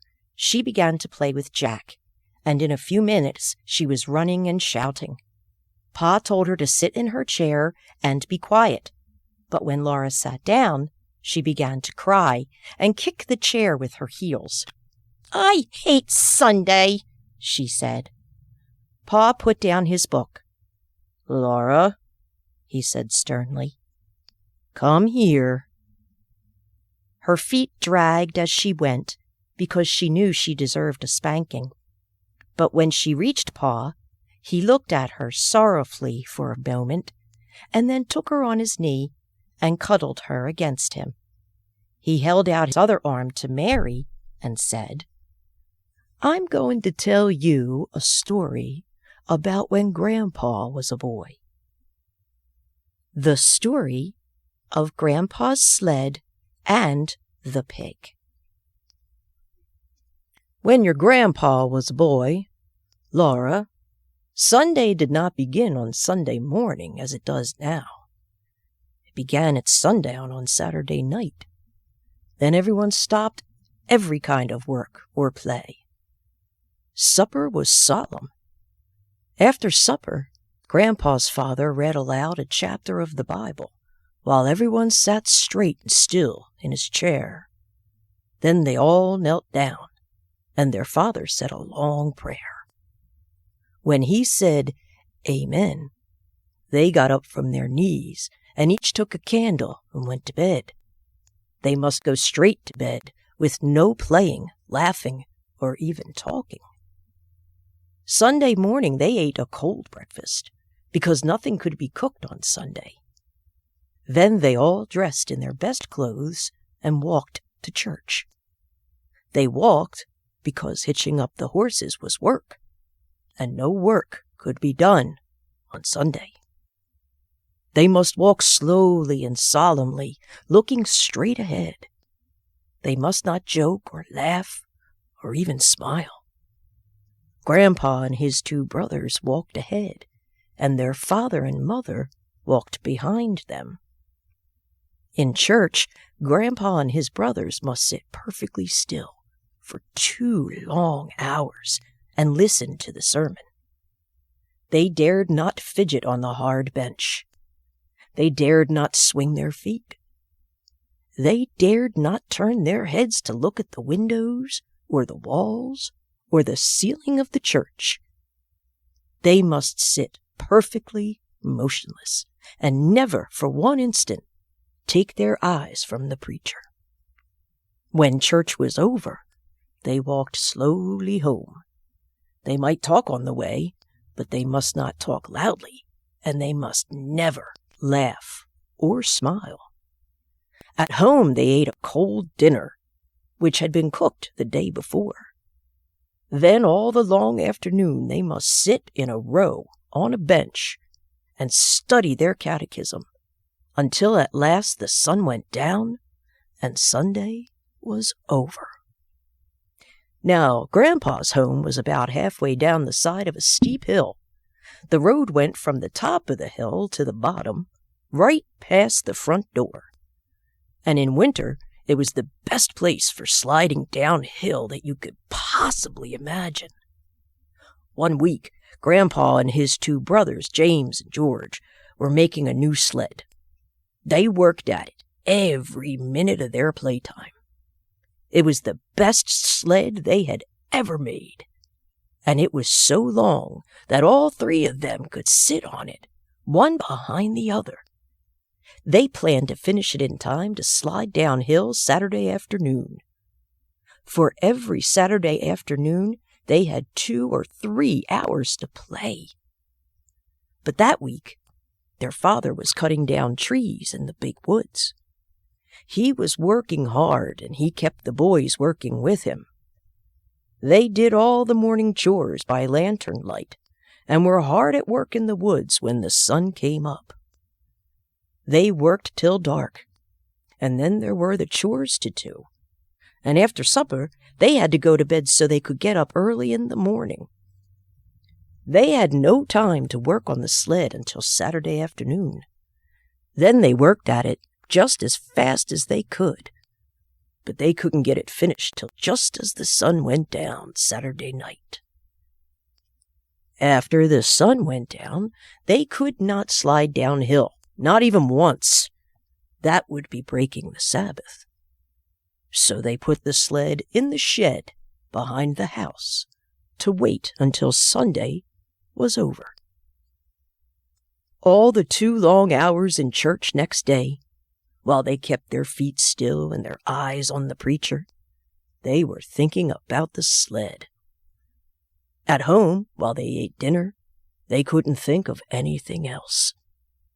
After dinner, their father sat down to read the Bible, and Grandpa and James and George sat as still as mice on their bench with their catechism. But they were thinking about the sled.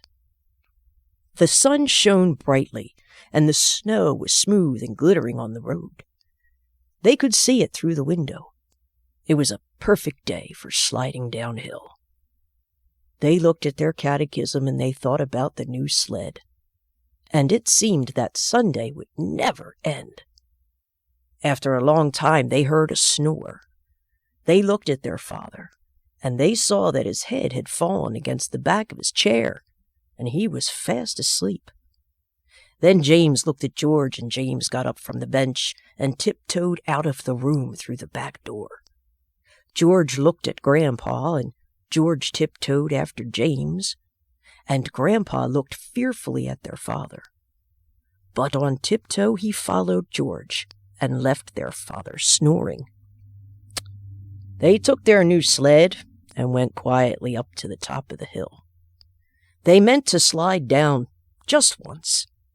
Then they would put the sled away and slip back to their bench and the catechism before their father woke up.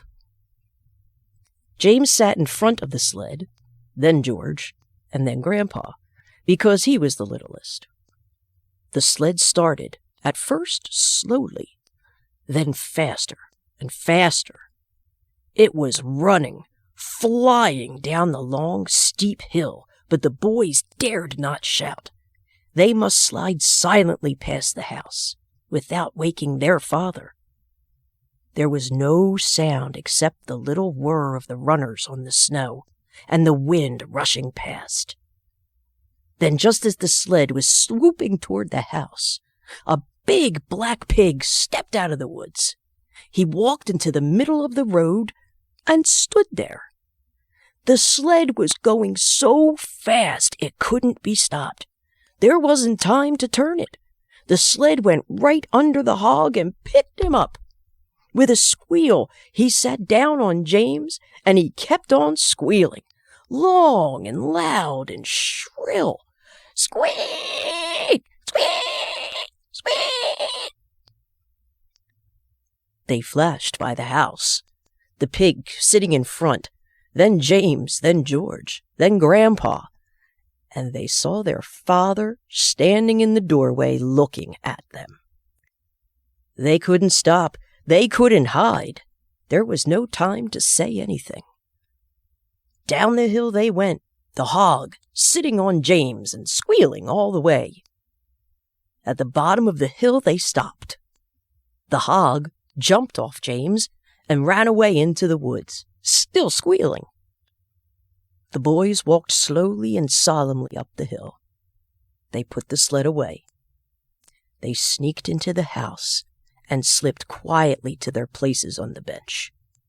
Their father was reading his Bible. He looked up at them without saying a word. Then he went on reading, and they studied their catechism. But when the sun went down and the Sabbath day was over, their father took them out to the woodshed and tanned their jackets. First James, then George, then Grandpa. So you see, Laura and Mary, you may find it hard to be good, but you should be glad that it isn't as hard to be good now as it was when Grandpa was a boy. Did little girls have to be as good as that? Laura asked, and Ma said it was harder for little girls because they'd had to behave like little ladies all the time, not only on Sundays. Little girls could never slide downhill like boys. Little girls had to sit in the house and stitch on samplers. Now run along and let Ma put you to bed, said Pa, and he took his fiddle out of its box. Laura and Mary lay in their trundle bed and listened to the Sunday hymns, for even the fiddle must not sing the weekday songs on Sundays. Rock of Ages, cleft for me, Pa sang with the fiddle. Then he sang, Shall I be carried to the skies on flowery beds of ease, while others fought to win the prize and sailed through bloody seas? Laura began to float away on the music, and then she heard a clattering noise, and there was Ma by the stove getting breakfast. It was Monday morning, and Sunday would not come again for a whole week. That morning, when Pa came into breakfast, he caught Laura and said he must give her a spanking. First he explained that today was her birthday, and she would not grow properly next year unless she had a spanking. And then he spanked her so gently and carefully that it did not hurt a bit. 1, 2, 3, 4, 5, 6, he counted and spanked, slowly. 1 spank for each year, and at the last 1 big spank to grow on. Then Pa gave her a little wooden man he had whittled out of a stick, to be company for Charlotte. Ma gave her 5 little cakes, 1 for each year that Laura had lived with her and Pa, and Mary gave her a new dress for Charlotte. Mary had made the dress herself when Laura thought she was sewing on her patchwork quilt. And that night, for a special birthday treat, Pa played Pop Goes the Weasel for her. He sat with Laura and Mary close against his knees while he played. "Now watch," he said. "Watch, and maybe you can see the weasel pop out this time." Then he sang, "A penny for a spool of thread, another for a needle. That's the way the money goes." Laura and Mary bent close, watching, for they knew now was the time. "Pop goes the weasel," sang the fiddle plain as plain. But Laura and Mary hadn't seen Pa's finger make the string pop. "Oh, please, please do it again," they begged him. Pa's blue eyes laughed, and the fiddle went on while he sang. "All around the cobbler's bench the monkey chased the weasel. The preacher kissed the cobbler's wife. Pop goes the weasel."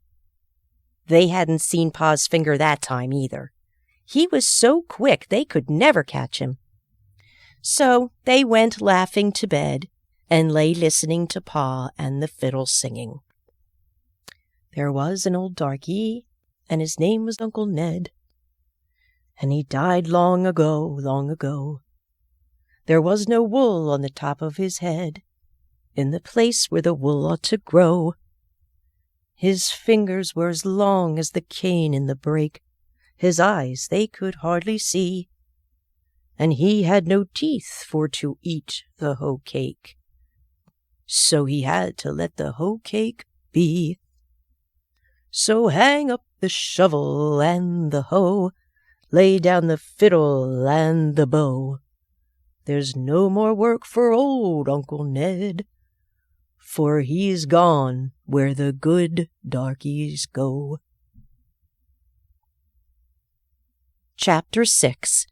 2 Big Bears. Then one day Pa said that spring was coming. In the big woods the snow was beginning to thaw. Bits of it dropped from the branches of the trees and made little holes in the softening snowbanks below. At noon all the big icicles along the eaves of the little house quivered and sparkled in the sunshine, and drops of water hung trembling at their tips. Pa said he must go to town to trade the furs of the wild animals he had been trapping all winter. So one evening he made a big bundle of them. There were so many furs that when they were packed tightly and tied together, they made a bundle almost as big as Pa. Very early one morning, Pa strapped the bundle of furs on his shoulders and started to walk to town.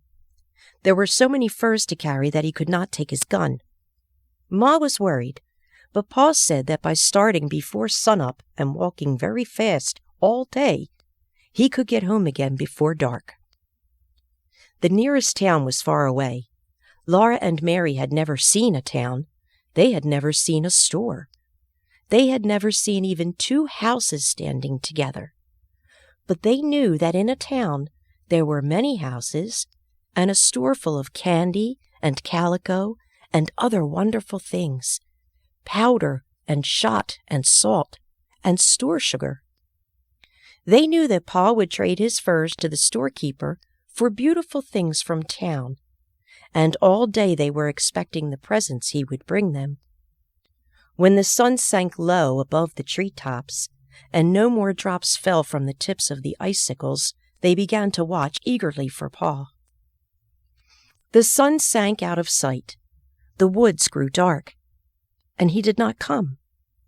Ma started supper and set the table, but he did not come. It was time to do the chores, and still he had not come.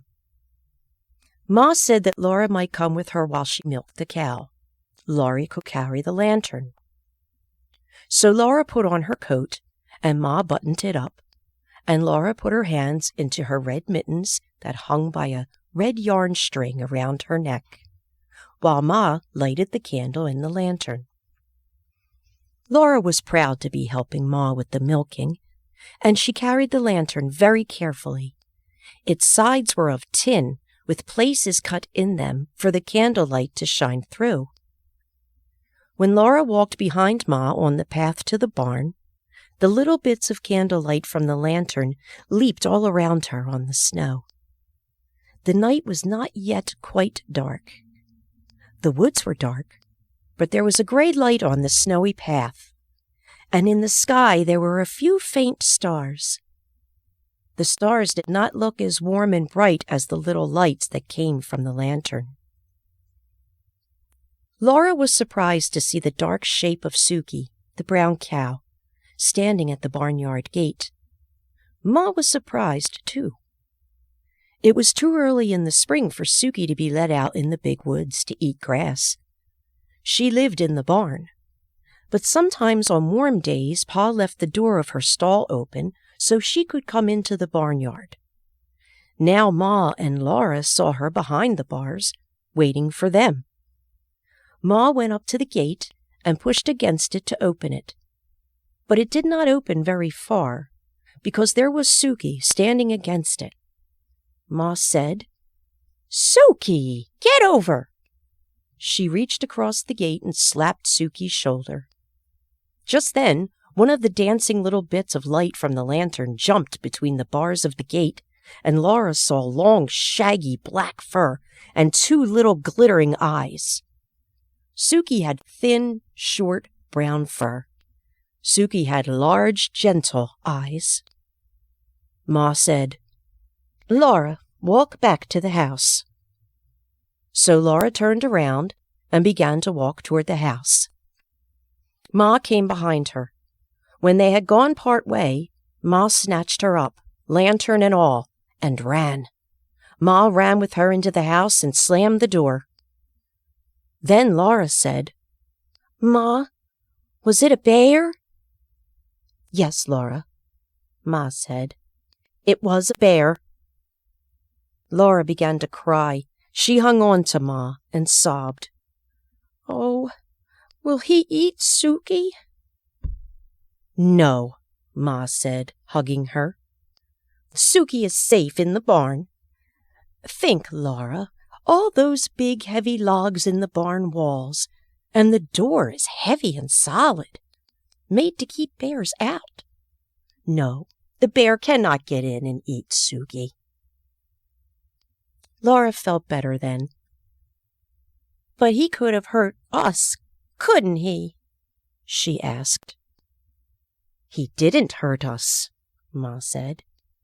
"You were a good girl, Laura, to do exactly as I told you, and to do it quickly, without asking why." Ma was trembling, and she began to laugh a little.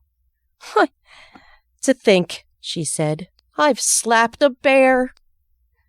Then she put supper on the table for Laura and Mary. Pa had not come yet. He didn't come. Laura and Mary were undressed, and they said their prayers and snuggled into the trundle bed. Ma sat by the lamp, mending one of Pa's shirts. The house seemed cold and still and strange without Pa.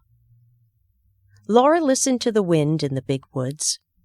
All around the house the wind went crying as though it were lost in the dark and the cold. The wind sounded frightened. Ma finished mending the shirt. Laura saw her fold it slowly and carefully. She smoothed it with her hand. Then she did a thing she'd never done before. She went to the door and pulled the leather latch string through its hole in the door so that nobody could get in from outside unless she lifted the latch. She came and took Carrie, all limp and sleeping, out of the big bed. She saw that Laura and Mary were still awake, and she said to them, "Go to sleep, girls. Everything is all right. Pa will be here in the morning." Then she went back to her rocking chair and sat there, rocking gently and holding baby Carrie in her arms. She was sitting up late waiting for Pa, and Laura and Mary meant to stay awake till he came, but alas, they went to sleep. In the morning Pa was there. He had brought candy for Laura and Mary and 2 pieces of pretty calico to make them each a dress. Mary's was a china blue pattern on a white ground, and Laura's was dark red with little golden brown dots on it. Ma had calico for a dress, too. It was brown, with a big feathery white pattern all over it. They were all happy because Pa had got such good prices for his furs that he could afford to get them such beautiful presents. The tracks of the big bear were all around the barn, and there were marks of his claws on the walls. But Suki and the horses were safe inside. All that day the sun shone, the snow melted, and little streams of water ran from the icicles, which all the time grew thinner. Before the sun set that night, the bear tracks were only shapeless marks in the wet, soft snow. After supper, Pa took Laura and Mary on his knees and said he had a new story to tell them. The story of Pa and the bear in the way. When I went to town yesterday with the furs, I found it hard walking in the soft snow. It took me a long time to get to town, and other men with furs had come in earlier to do their trading. The storekeeper was busy, and I had to wait until he could look at my furs. Then we had to bargain about the price of each one, and then I had to pick out the things I wanted to take in trade. So it was nearly sundown before I could start home. I tried to hurry, but the walking was hard, and I was tired, so I had not gone far before night came, and I was alone in the big woods without my gun. There were still 6 miles to walk, and I came along as fast as I could. The night grew darker and darker, and I wished for my gun, because I knew that some of the bears had come out of their winter dens. I had seen their tracks when I went to town in the morning. Bears are hungry and cross at this time of year. You know, they've been sleeping in their dens all winter long with nothing to eat, and that makes them thin and angry when they wake up. I did not want to meet one. I hurried along as quick as I could in the dark. By and by the stars gave a little light. It was still black as pitch where the woods were thick, but in the open places I could see dimly. I could see the snowy road ahead a little way, and I could see the dark woods standing all around me. I was glad when I came into an open place where the stars gave me this faint light. All the time I was watching, as well as I could, for bears. I was listening for the sounds they make when they go carelessly through the bushes. Then I came again into an open place, and there, right in the middle of my road, I saw a big black bear. He was standing up on his hind legs, looking at me. I could see his eyes shine. I could see his pig snout. I could even see one of his claws in the starlight. My scalp prickled, and my hair stood straight up. I stopped in my tracks and stood still. The bear did not move. There he stood, looking at me. I knew it would do no good to try to go around him. He would follow me into the dark woods, where he could see better than I could. I did not want to fight a winter-starved bear in the dark. Oh, how I wished for my gun! I had to pass that bear to get home. I thought that if I could scare him, he might get out of the road and let me go by. So I took a deep breath, and suddenly I shouted with all my might and ran at him, waving my arms. He didn't move. I did not run very far toward him, I tell you. I stopped and looked at him, and he stood looking at me. Then I shouted again. There he stood. I kept on shouting and waving my arms, but he did not budge. Well, it would do me no good to run away. There were other bears in the woods. I might meet one any time. I might as well deal with this one as with another. Besides, I was coming home to Ma and you girls. I would never get here if I ran away from everything in the woods that scared me. So at last, I looked around and I got a good big club, a solid, heavy branch that had been broken from a tree by the weight of snow in the winter. I lifted it up in my hands, and I ran straight at that bear. I swung my club as hard as I could and brought it down, bang, on his head. And there he still stood, for he was nothing but a big, black, burned stump. I had passed it on my way to town that morning. It wasn't a bear at all. I only thought it was a bear, because I had been thinking all the time about bears and being afraid I'd meet one. It really wasn't a bear at all? Mary asked. No, Mary, it wasn't a bear at all. There I had been yelling and dancing and waving my arms, all by myself in the big woods, trying to scare a stump.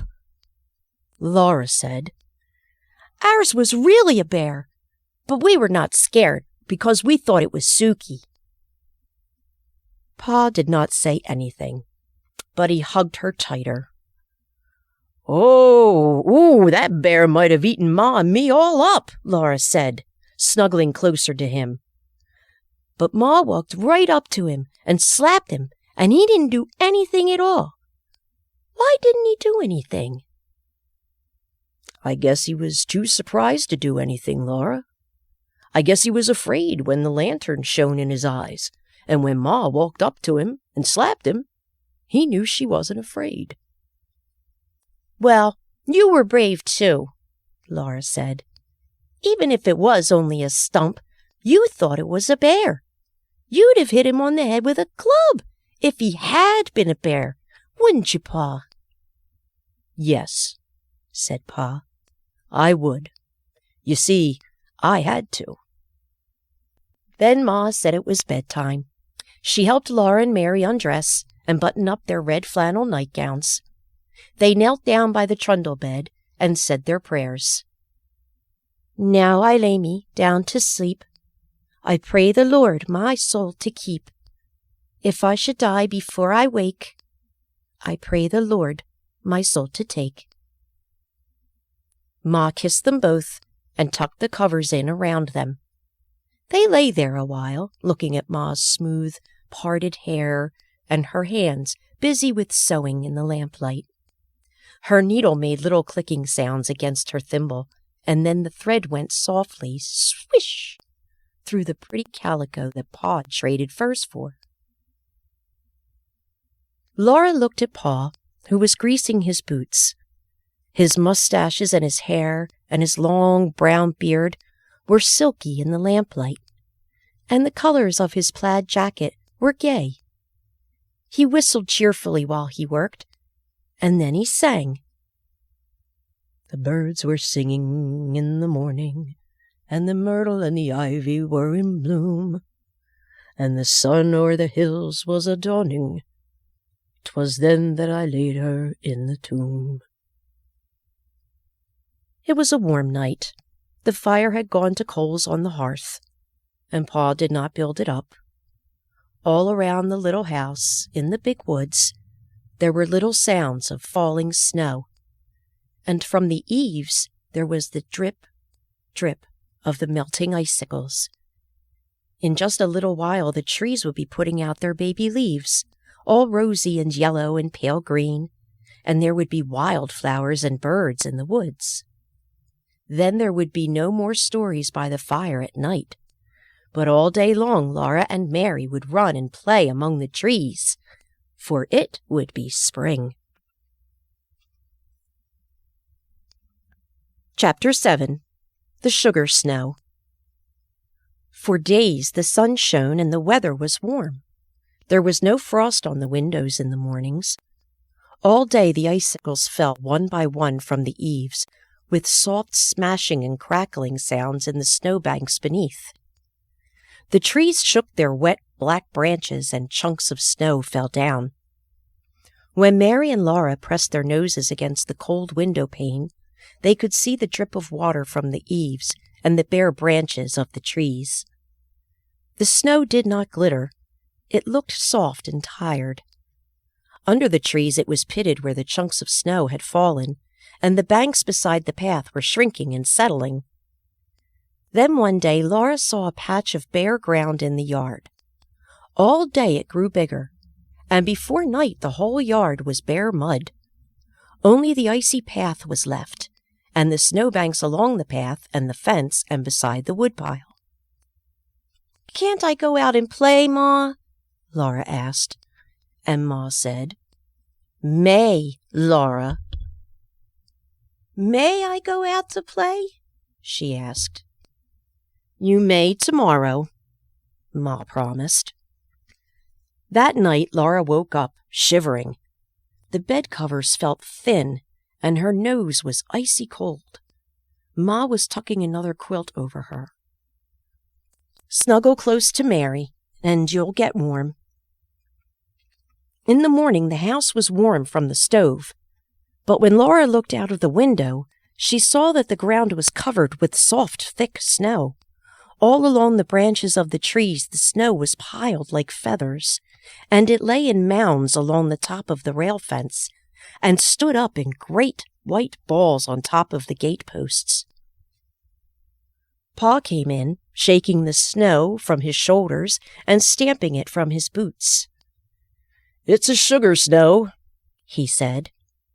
Laura put her tongue quickly to a little bit of the white snow that lay in a fold of his sleeve. It was nothing but wet on her tongue, like any snow. She was glad that nobody had seen her taste it. "Why is it sugar snow, Pa?" she asked him. But he said he didn't have time to explain now. He must hurry away. He was going to Grandpa's. Grandpa lived far away in the big woods, where the trees were closer together and larger. Laura stood at the window and watched Pa, big and swift and strong, walking away over the snow. His gun was on his shoulder. His hatchet and powder horn hung at his side, and his tall boots made a great track in the soft snow. Laura watched him till he was out of sight in the woods. It was late before he came home that night. Ma had already lighted the lamp when he came in. Under one arm he carried a large package, and in the other hand was a big, covered wooden bucket. "Here, Caroline," he said, handing the package and the bucket to Ma, and then he put the gun on its hooks over the door. "If I'd met a bear," he said, "I couldn't have shot him without dropping my load." Then he laughed. "And if I'd dropped that bucket and bundle, I wouldn't have had to shoot him. I could have stood and watched him eat what's in them and lick his chops." Ma unwrapped the package, and there were 2 hard brown cakes, each as large as a milk pan. She uncovered the bucket, and it was full of dark brown syrup. "Here, Laura, Mary," Pa said, and he gave them each a little round package out of his pocket. They took off the paper wrappings, and each had a little hard brown cake with beautifully crinkled edges. "Bite it," he said, and his blue eyes twinkled. Each bit off one little crinkle, and it was sweet. It crumbled in their mouths. It was better even than their Christmas candy. "Maple sugar," said Pa. Supper was ready, and Laura and Mary laid the little maple sugar cakes beside their plates, while they ate the maple syrup on their bread. After supper, Pa took them on his knees as he sat before the fire, and told them about his day at Grandpa's and the sugar snow. "All winter," Pa said, "Grandpa has been making wooden buckets and little troughs. He made them of cedar and white ash, for those woods won't give a bad taste to the maple syrup. To make the troughs, he split out little sticks as long as my hand and as big as my 2 fingers. Near one hand, Grandpa cut the stick half through and split one half off. This left him a flat stick with a square piece at one end.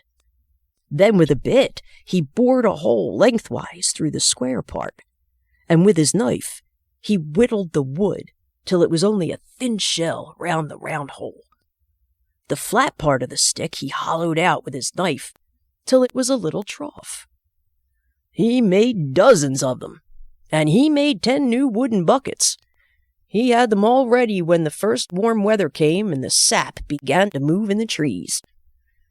Then he went into the maple woods, and with the bit he bored a hole in each maple tree. And he hammered the round end of the little trough into the hole, and he set a cedar bucket on the ground under the flat end. The sap, you know, is the blood of a tree. It comes up from the roots when warm weather begins in the spring, and it goes to the very tip of each branch and twig to make the green leaves grow. Well, when the maple syrup sap came to the hole in the tree, it ran out of the tree, down the little trough, and into the bucket. "Oh, didn't it hurt the poor tree?" Laura asked. "No more than it hurts you when you prick your finger and it bleeds," said Pa.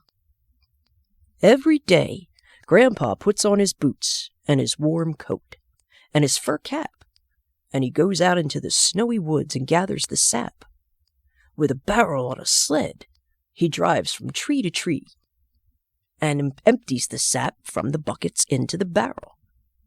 Then he hauls it to a big iron kettle that hangs by a chain from a cross timber between 2 trees. He empties the sap into the iron kettle. There's a big bonfire under the kettle, and the sap boils, and Grandpa watches it carefully. The fire must be hot enough to keep the sap boiling, but not hot enough to make it boil over. Every few minutes, the sap must be skimmed. Grandpa skims it with a big, long-handled wooden ladle that he made of basswood. When the sap gets too hot, Grandpa lifts ladefuls of it high in the air and pours it back slowly. This cools the sap a little and keeps it from boiling too fast. When the sap has boiled down just enough, he fills the buckets with the syrup. After that, he boils the sap until it grains when he cools it in a saucer.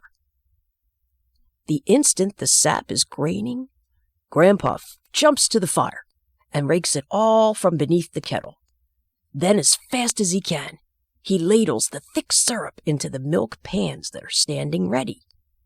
In the pans, the syrup turns to cakes of hard, brown maple sugar. "So that's why it's a sugar snow? Because Grandpa's making sugar?" Laura asked. "No," Pa said. "It's called a sugar snow because a snow this time of year means that men can make more sugar.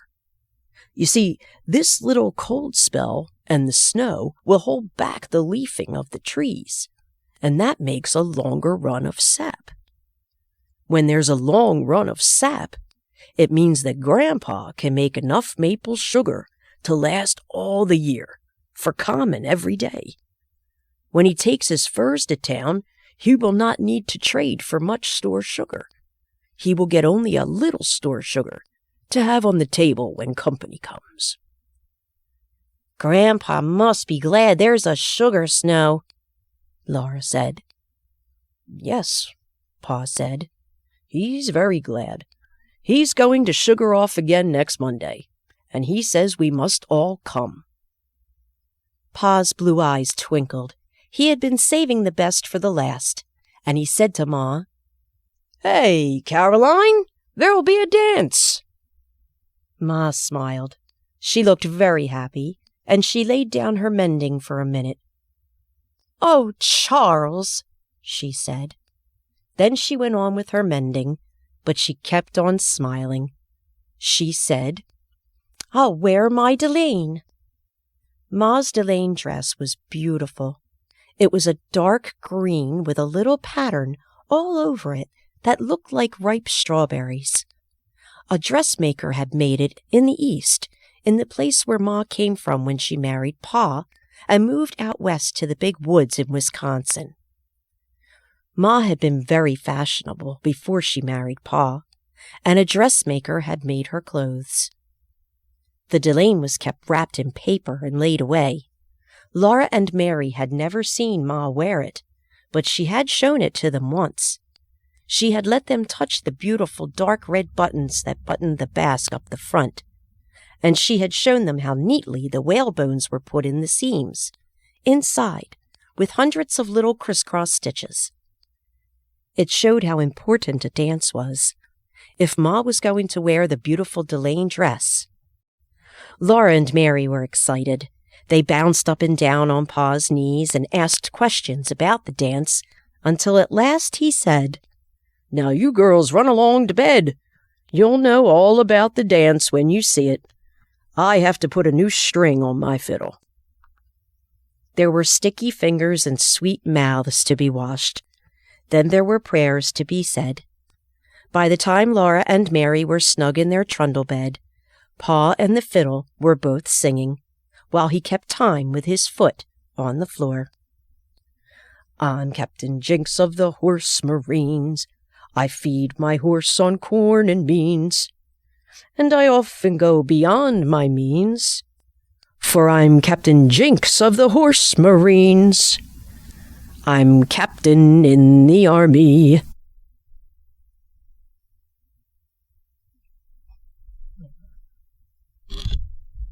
Chapter 8. Dance at Grandpa's. Monday morning, everybody got up early, in a hurry to get started to Grandpa's. Pa wanted to be there to help with the work of gathering and boiling the sap. Ma would help Grandma and the aunts make good things to eat for all the people who were coming to the dance.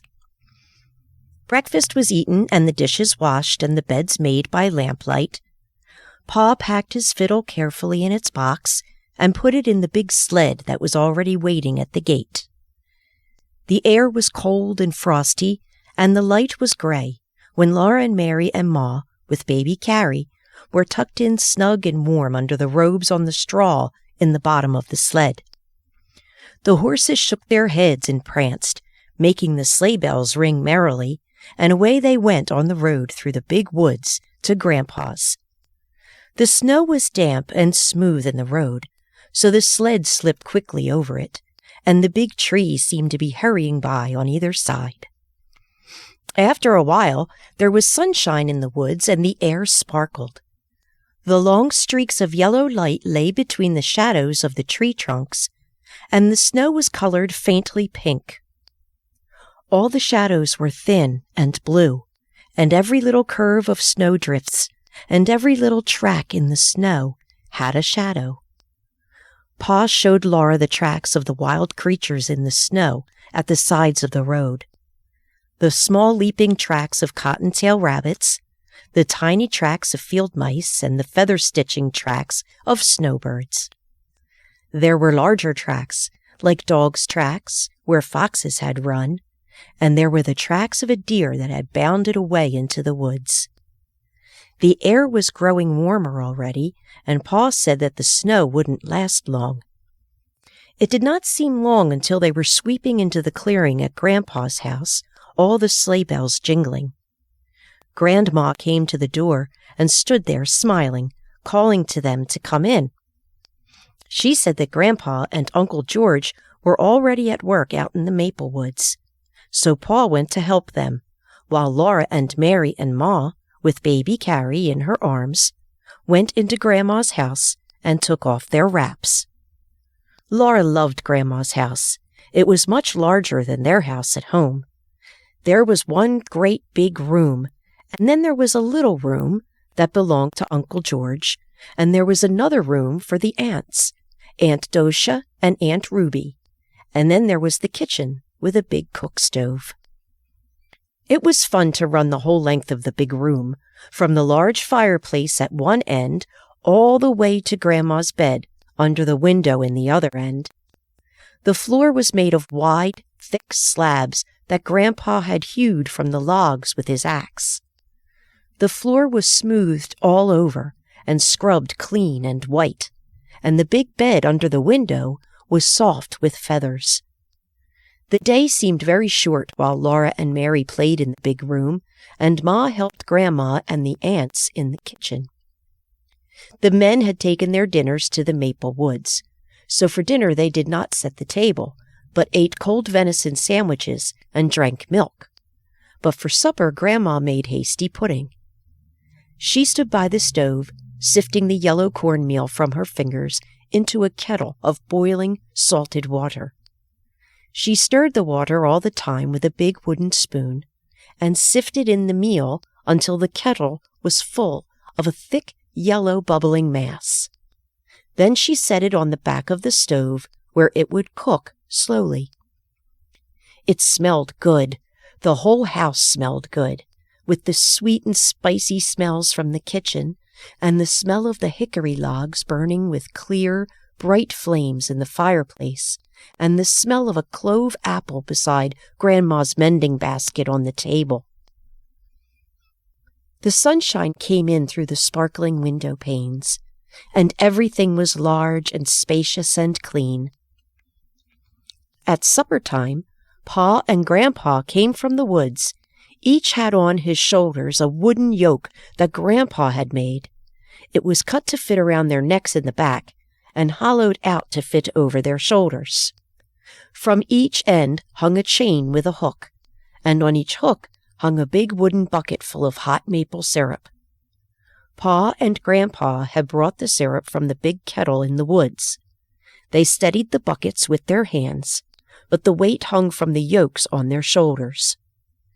Grandma made room for a huge brass kettle on the stove. Pa and Grandpa poured the syrup into the brass kettle, and it was so large that it held all the syrup from the 4 big buckets. Then Uncle George came with a smaller bucket of syrup, and everybody ate the hot, hasty pudding with maple syrup for supper. Uncle George was home from the army.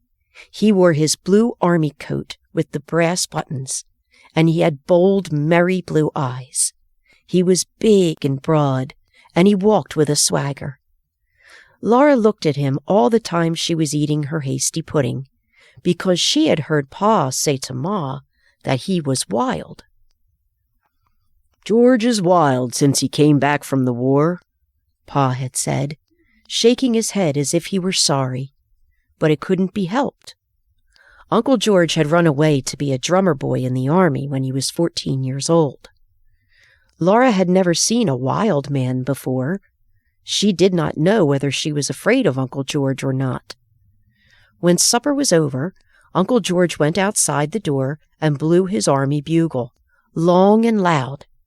It made a lovely ringing sound far away through the big woods. The woods were dark and silent, and the trees stood still as though they were listening. Then from very far away the sound came back, thin and clear and small, like a little bugle answering the big one.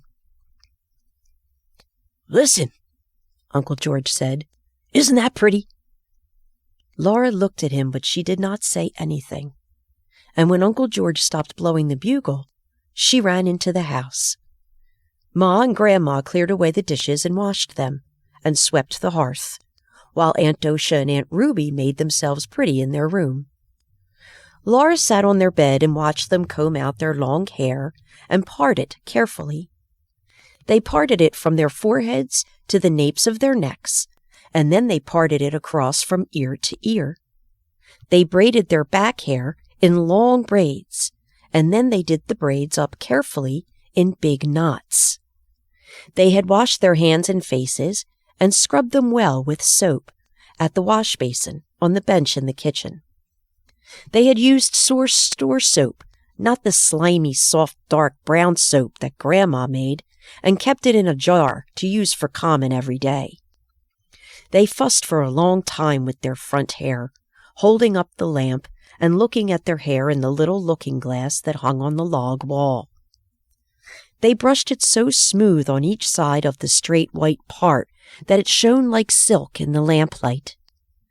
The little puff on each side shone too, and the ends were coiled and twisted neatly under the big knot in the back. Then they pulled on their beautiful white stockings that they had knit of fine cotton thread in lacy open-work patterns, and they buttoned up their best shoes. They helped each other with their corsets. Aunt Docia pulled as hard as she could on Aunt Ruby's corset strings, and then Aunt Docia hung on to the foot of the bed while Aunt Ruby pulled on hers. "Pull, Ruby, pull!" Aunt Docia said, breathless. "Pull harder!" So Aunt Ruby braced her feet and pulled harder. Aunt Docia kept measuring her waist with her hands, and at last she gasped, "I guess that's the best you can do." She said, "Caroline says Charles could span her waist with his hands when they were married." Caroline was Laura's ma, and when she heard this, Laura felt proud. Then Aunt Ruby and Aunt Docia put on their flannel petticoats and their plain petticoats and their stiff, starched white petticoats with knitted lace all around the flounces, and they put on their beautiful dresses. Aunt Docia's dress was a sprigged print, dark blue, with sprigs of red flowers and green leaves thick upon it. The basque was buttoned down the front with black buttons, which looked so exactly like juicy big blackberries that Laura wanted to taste them. Aunt Ruby's dress was wine-colored calico, covered all over with a feathery pattern in lighter wine color. It buttoned with gold-colored buttons, and every button had a little castle and a tree carved on it. Aunt Docia's pretty white collar was fastened in front with a large round cameo pin, which had a lady's head on it. But Aunt Ruby pinned her collar with a red rose made of sealing wax. She had made it herself, on the head of a darning needle, which had a broken eye, so it couldn't be used as a needle any more. They looked lovely, sailing over the floor so smoothly with their large round skirts. Their little waists rose up tight and slender in the middle, and their cheeks were red and their eyes bright under the wings of shining, sleek hair. Ma was beautiful, too, in her dark green delaine, with the little leaves that looked like strawberries scattered over it. The skirt was ruffled and flounced and draped and trimmed with knots of dark green ribbon, and nestling at her throat was a gold pin. The pin was flat, as long and as wide as Laura's two biggest fingers, and it was carved all over and scalloped on the edges. Ma looked so rich and fine that Laura was afraid to touch her. People had begun to come. They were coming on foot through the snowy woods with their lanterns, and they were driving up to the door in sleds and in wagons. Sleigh bells were jingling all the time. The big room filled with tall boots and swishing skirts, and ever so many babies were lying in rows on Grandma's bed. Uncle James and Aunt Libby had come with their little girl, whose name was Laura Ingalls, too. The two Lauras leaned on the bed and looked at the babies, and the other Laura said her baby was prettier than baby Carrie. "She is not either," Laura said. "Carrie's the prettiest baby in the whole world." "No, she isn't," the other Laura said. "Yes, she is." "No, she isn't." Ma came sailing over in her fine delaine and said severely, "Laura!" So neither Laura said anything more. Uncle George was blowing his bugle. It made a loud ringing sound in the big room, and Uncle George joked and laughed and danced, blowing the bugle. Then Pa took his fiddle out of its box and began to play, and all the couples stood in squares on the floor and began to dance when Pa called the figures. "Grand right and left," Pa called out, and all the skirts began to swirl, and all the boots began to stamp. The circles went round and round, all the skirts going one way and all the boots going the other way, and hands clasping and parting high up in the air. "Swing your partners," Pa called. "Each Gent, bow to the lady on the left." They all did as Pa said. Laura watched Ma's skirt swaying and her little waist bending and her dark head bowing, and she thought Ma was the loveliest dancer in the world. The fiddle was singing, "Oh, you buffalo gals, are you coming out tonight? Coming out tonight, are you coming out tonight? Oh, you buffalo gals, aren't you coming out tonight to dance by the light of the moon?" The little girls in the big circles went round and round, and the skirts swirled and the boots stamped, and the partners bowed and separated and met and bowed again. In the kitchen, Grandma was all by herself, stirring the boiling syrup in the big brass kettle. She stirred in time to the music. By the back door was a pail of clean snow, and sometimes Grandma took a spoonful of syrup from the kettle and poured it on some of the snow in a saucer. Laura watched the dancers again. Pa was playing "The Irish Washerwoman" now. He called, "Do-see, ladies, do-see, do, come down heavy on your heel and toe." Laura could not keep her feet still. Uncle George looked at her and laughed. Then he caught her by the hand and did a little dance with her in the corner. She liked Uncle George. Everybody was laughing over by the kitchen door. They were dragging Grandma in from the kitchen. Grandma's dress was beautiful, too. A dark blue calico with autumn-colored leaves scattered over it. Her cheeks were pink from laughing, and she was shaking her head. The wooden spoon was in her hand. "I can't leave the syrup," she said. But Pa began to play "The Arkansas Traveler," and everybody began to clap in time to the music. So Grandma bowed to them all and did a few steps by herself. She could dance as prettily as any of them. The clapping almost drowned the music of Pa's fiddle. Suddenly Uncle George did a pigeon wing, and bowing low before Grandma, he began to jig. Grandma tossed her spoon to somebody. She put her hands on her hips and faced Uncle George, and everybody shouted. Grandma was jigging. Laura clapped her hands in time to the music with all the other clapping hands. The fiddle sang as it had never sung before. Grandma's eyes were snapping and her cheeks were red, and underneath her skirts her heels were clicking as fast as the thumping of Uncle George's boots. Everybody was excited. Uncle George kept on jigging, and Grandma kept on facing him, jigging too. The fiddle did not stop. Uncle George began to breathe loudly, and he wiped sweat off his forehead. Grandma's eyes twinkled. "You can't beat her, George!" somebody shouted. Uncle George jigged faster. He jigged twice as fast as he had been jigging. So did Grandma. Everybody cheered her again. All the women were laughing and clapping their hands, and all the men were teasing George. George did not care, but he did not have breath enough to laugh. He was jigging. Pa's blue eyes were snapping and sparking. He was standing up, watching George and Grandma, and the bow danced over the fiddle strings. Laura jumped up and down and squealed and clapped her hands. Grandma kept on jigging.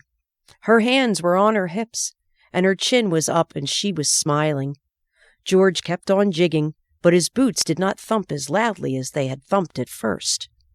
Grandma's heels kept on clickety-clacking gaily. A drop of sweat dripped off George's forehead and shone on his cheek. All at once he threw up both arms and gasped, "I'm beat!" He stopped jigging. Everybody made a terrific noise, shouting and yelling and stamping, cheering Grandma. Grandma jigged just a little minute more. Then she stopped. She laughed in gasps. Her eyes sparkled, just like Pa's when he laughed.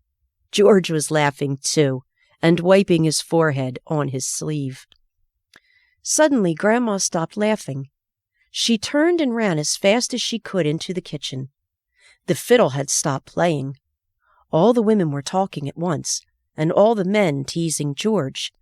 But everybody was still for a minute when Grandma looked like that. Then she came to the door between the kitchen and the big room and said, The syrup is waxing. Come and help yourselves." Then everybody began to talk and laugh again. They all hurried to the kitchen for plates and outdoors to fill the plates with snow. The kitchen door was open and the cold air came in. Outdoors, the stars were frosty in the sky, and the air nipped Laura's cheeks and nose. Her breath was like smoke. She and the other Laura and all the other children scooped up clean snow with their plates. Then they went back into the crowded kitchen. Grandma stood by the brass kettle, and with the big wooden spoon, she poured hot syrup on each plate of snow. It cooled into soft candy, and as fast as it cooled, they ate it. They could eat all they wanted, for maple sugar never hurt anybody. There was plenty of syrup in the kettle and plenty of snow outdoors. As soon as they ate one plateful, they filled their plates with snow again, and Grandma poured more syrup on it. When they had eaten the soft maple candy until they could eat no more of it, then they helped themselves from the long table loaded with pumpkin pies and dried berry pies and cookies and cakes. There was salt rising bread, too, and cold boiled pork and pickles. Ooh, how sour the pickles were! They all ate till they could eat no more, and then they began to dance again. But Grandma watched the syrup in the kettle. Many times she took a little of it out into a saucer and stirred it round and round. Then she shook her head and poured the syrup back into the kettle. The other room was loud and merry with the music of the fiddle and the noise of the dancing. At last, as Grandma stirred, the syrup in the saucer turned into little grains like sand, and Grandma called, "Quick, girls, it's graining!" Aunt Ruby and Aunt Dosha and Ma left the dance and came running. They set out pans, big pans and little pans, and as fast as Grandma filled them with syrup, they set out more. They set the filled ones away to cool into maple sugar. Then Grandma said, "Now bring the patty pans for the children." There was a patty pan, or at least a broken cup or a saucer, for every little girl and boy. They all watched anxiously while Grandma ladled out the syrup. Perhaps there would not be enough. Then somebody would have to be unselfish and polite. There was just enough syrup to go round.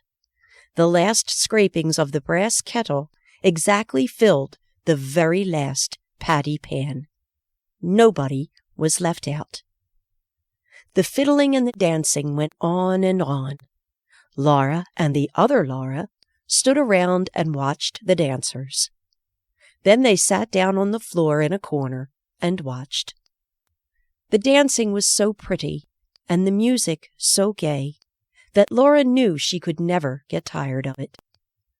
All the beautiful skirts went swirling by, and the boots went stamping, and the fiddle kept on singing gaily. Then Laura woke up, and she was lying across the foot of Grandma's bed.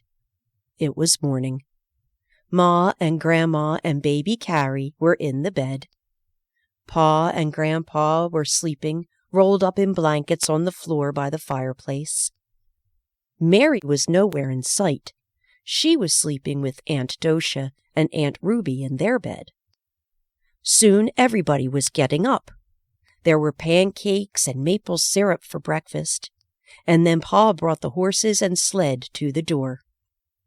He helped Ma and Carrie in, while Grandpa picked up Mary and Uncle George picked up Laura, and they tossed them over the edge of the sled into the straw. Pa tucked in the robes around them, and Grandpa and Grandma and Uncle George stood calling, "Goodbye! Goodbye!" as they rode away into the big woods, going home. The sun was warm, and the trotting horses threw up bits of muddy snow with their hoofs. Behind the sled, Laura could see their footprints, and every footprint had gone through the thin snow into the mud.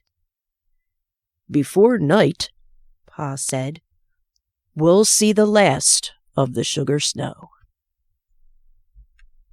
Chapter 9. Going to Town.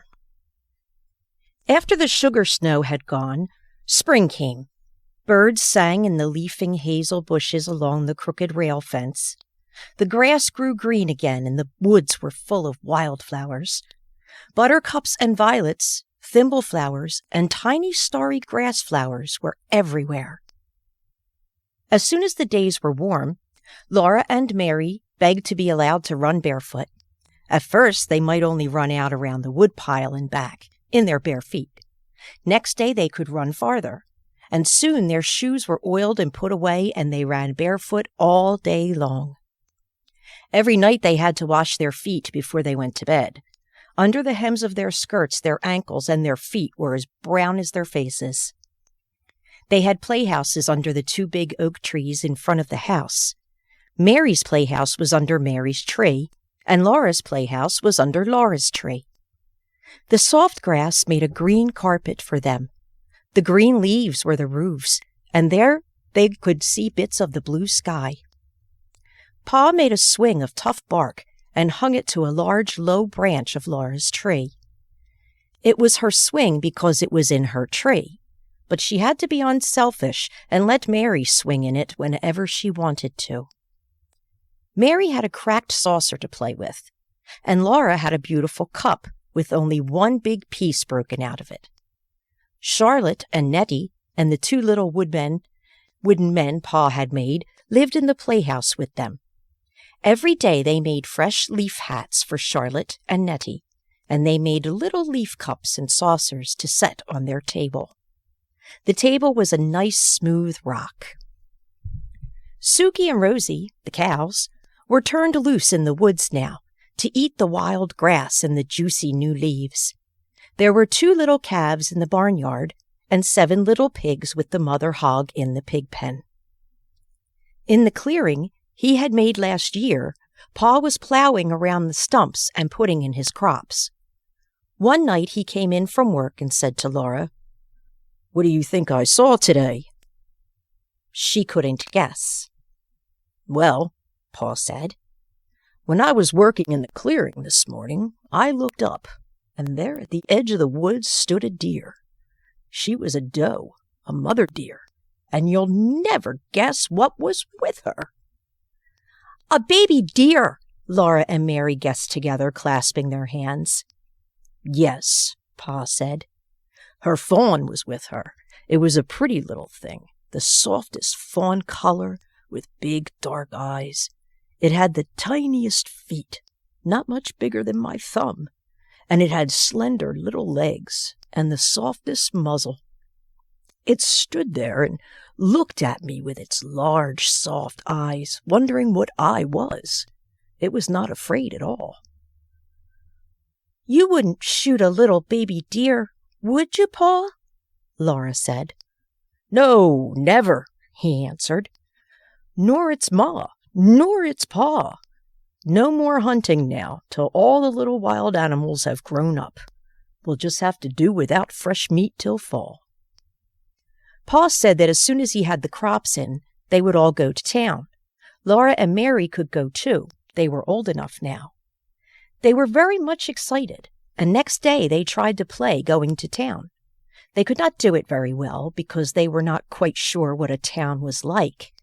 They knew there was a store in town, but they had never seen a store. Nearly every day after that, Charlotte and Nettie would ask if they could go to town. But Laura and Mary always said, "No, dear, you can't go this year. Perhaps next year, if you are good, then you can go." Then one night Pa said, "We'll go to town tomorrow."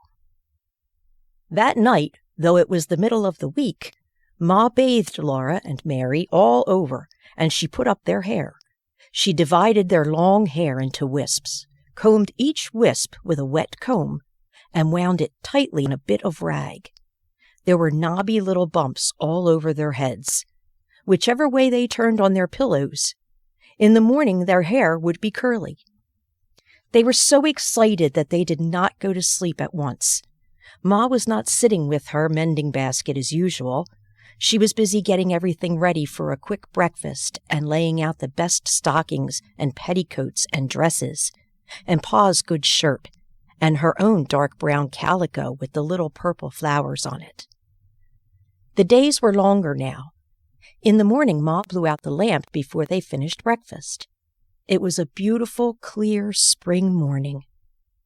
Ma hurried Laura and Mary with their breakfast, and she washed the dishes quickly. They put on their stockings and shoes while she made the beds. Then she helped them put on their best dresses, Mary's china blue calico and Laura's dark red calico. Mary buttoned Laura up the back, and then Ma buttoned Mary. Ma took the rags off their hair and combed it into long, round curls that hung down over their shoulders. She combed so fast that the snarls hurt dreadfully. Mary's hair was beautifully golden, but Laura's was only a dirt-colored brown. When their curls were done, Ma tied their sunbonnets under their chins. She fastened her collar with the gold pin, and she was putting on her hat when Pa drove up to the gate. He had curried the horses till they shone. He had swept the wagon box clean and laid a clean blanket on the wagon seat.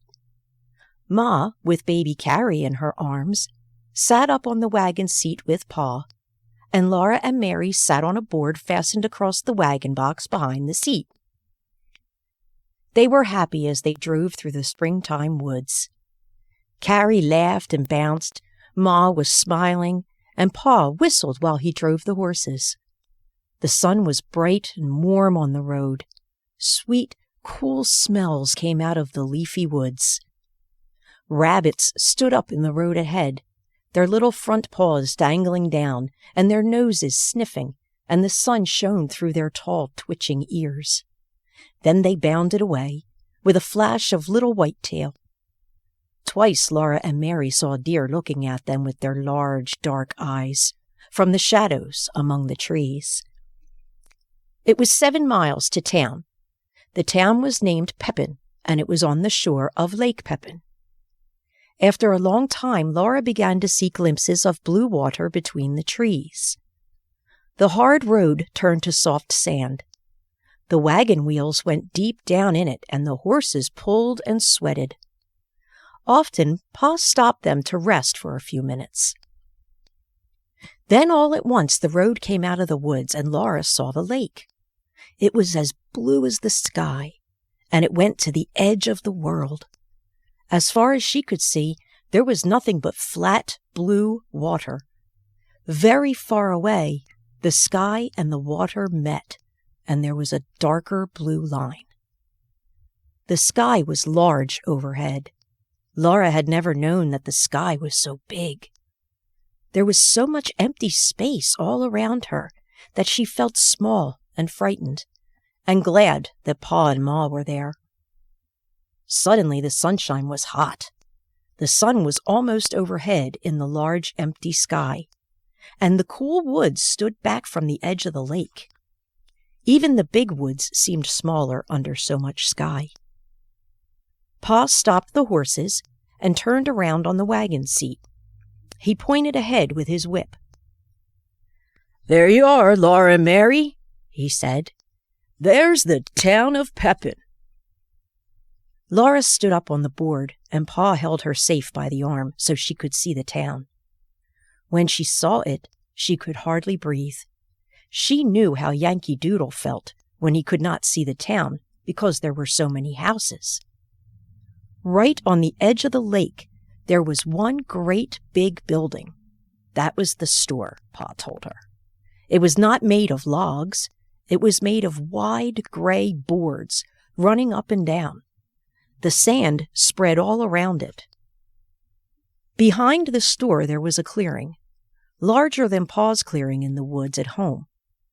Standing among the stumps, there were more houses than Laura could count. They were not made of logs either. They were made of boards, like the store. Laura had never imagined so many houses, and they were so close together. Of course, they were much smaller than the store. One of them was made of new boards that had not had time to get gray. It was the yellow color of newly cut wood. People were living in all these houses. Smoke rose up from their chimneys. Though it was not Monday, some woman had spread out a washing on the bushes and stumps by her house. Several girls and boys were playing in the sunshine, in the open space between the store and the houses. They were jumping from one stump to the next stump and shouting. "Well, that's peppin'," Pa said. Laura just nodded her head. She looked and could not say a word. After a while she sat down again, and the horses went on. They left the wagon on the shore of the lake. Pa unhitched the horses and tied one to each side of the wagon box. Then he took Laura and Mary by the hand, and Ma came beside them carrying baby Carrie. They walked through the deep sand to the store. The warm sand came in over the tops of Laura's shoes. There was a wide platform in front of the store, and at one end of it steps went up to it and out of the sand. Laura's heart was beating so fast that she could hardly climb the steps. She was trembling all over. This was the store to which Pa came to trade his furs. When they went in, the storekeeper knew him. The storekeeper came out from behind the counter and spoke to him and to Ma, and then Laura and Mary had to show their manners. Mary said, "How do you do?" But Laura could not say anything. The storekeeper said to Pa and Ma, "That's a pretty little girl you've got there," and he admired Mary's golden curls. But he did not say anything about Laura or about her curls. They were ugly and brown. The store was full of things to look at. All along one side of it were shelves full of colored prints and calicos. There were beautiful pinks and blues and reds and browns and purples. On the floor along the sides of the plank counters there were kegs of nails and kegs of round, gray shot, and there were big wooden pails full of candy. There were sacks of salt and sacks of store sugar. In the middle of the store was a plow made of shiny wood, with a glittering bright plowshare, and there were steel axe heads, and hammer heads, and saws, and all kinds of knives. Hunting knives, and skinning knives, and butcher knives, and jackknives. There were big boots and little boots, big shoes and little shoes. Laura could have looked for weeks and not seen all the things that were in that store. She had not known there were so many things in the world. Pa and Ma traded for a long time. The storekeeper took down bolts and bolts of beautiful calicos and spread them out for Ma to finger and look at and price. Laura and Mary looked, but must not touch. Every new color and pattern was prettier than the last, and there were so many of them. Laura did not know how Ma could ever choose.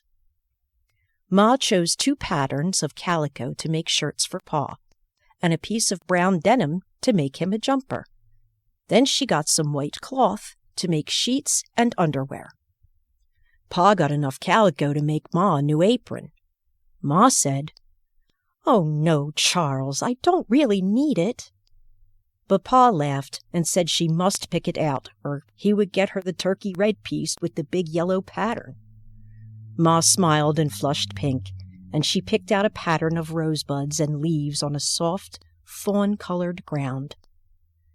Then Pa got for himself a pair of galoshes and some tobacco to smoke in his pipe, and Ma got a pound of tea and a little paper package of store sugar to have in the house when company came. It was a pale brown sugar, not dark brown like the maple sugar Ma used for every day. When all the trading was done, the storekeeper gave Mary and Laura each a piece of candy. They were so astonished and so pleased that they just stood looking at their candies. Then Mary remembered and said, "Thank you." Laura could not speak. Everybody was waiting, and she could not make a sound.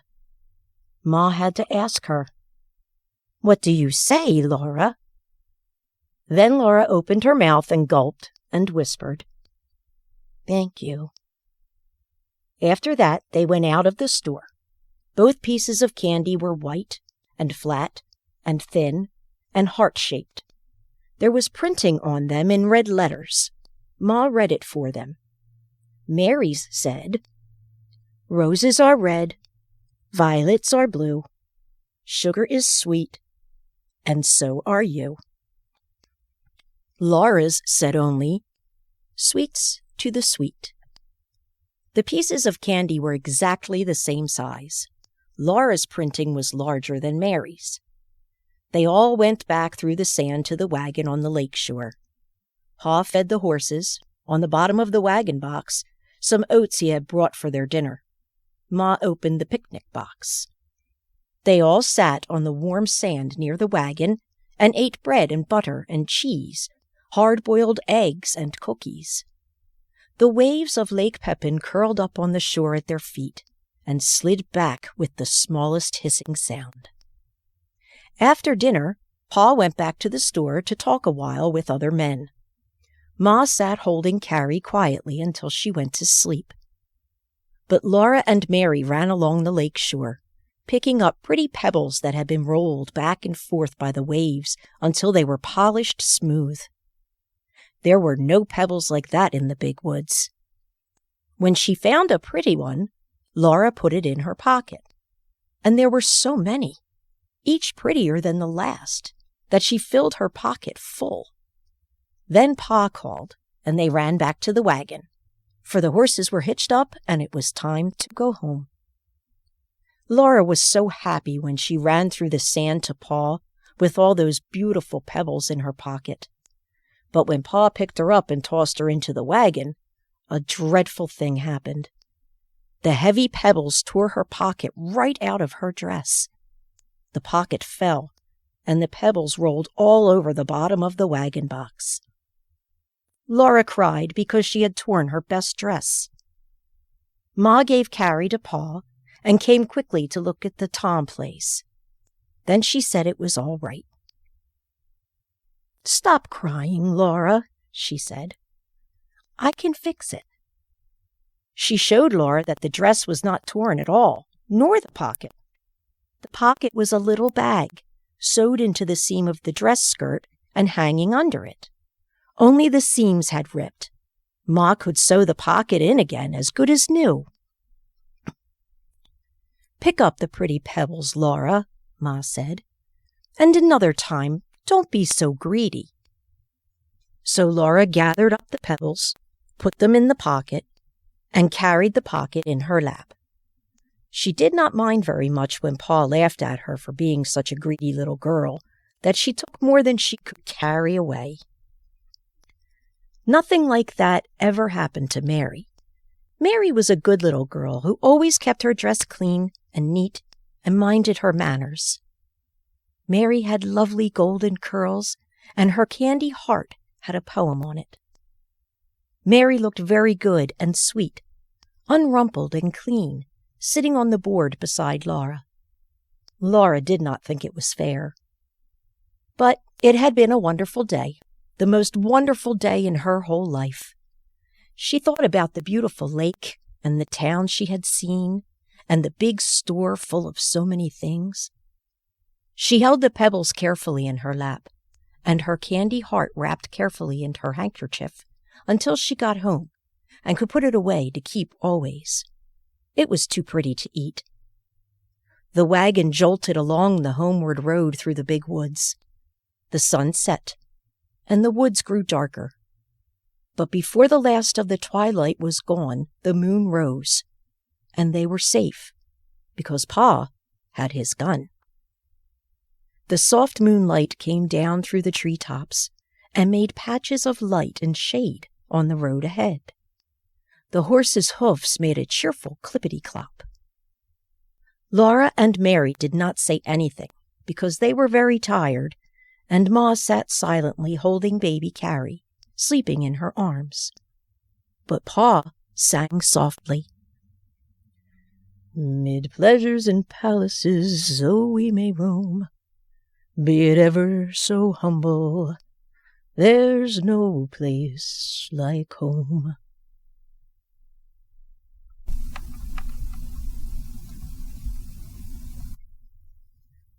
Chapter 10. Summertime.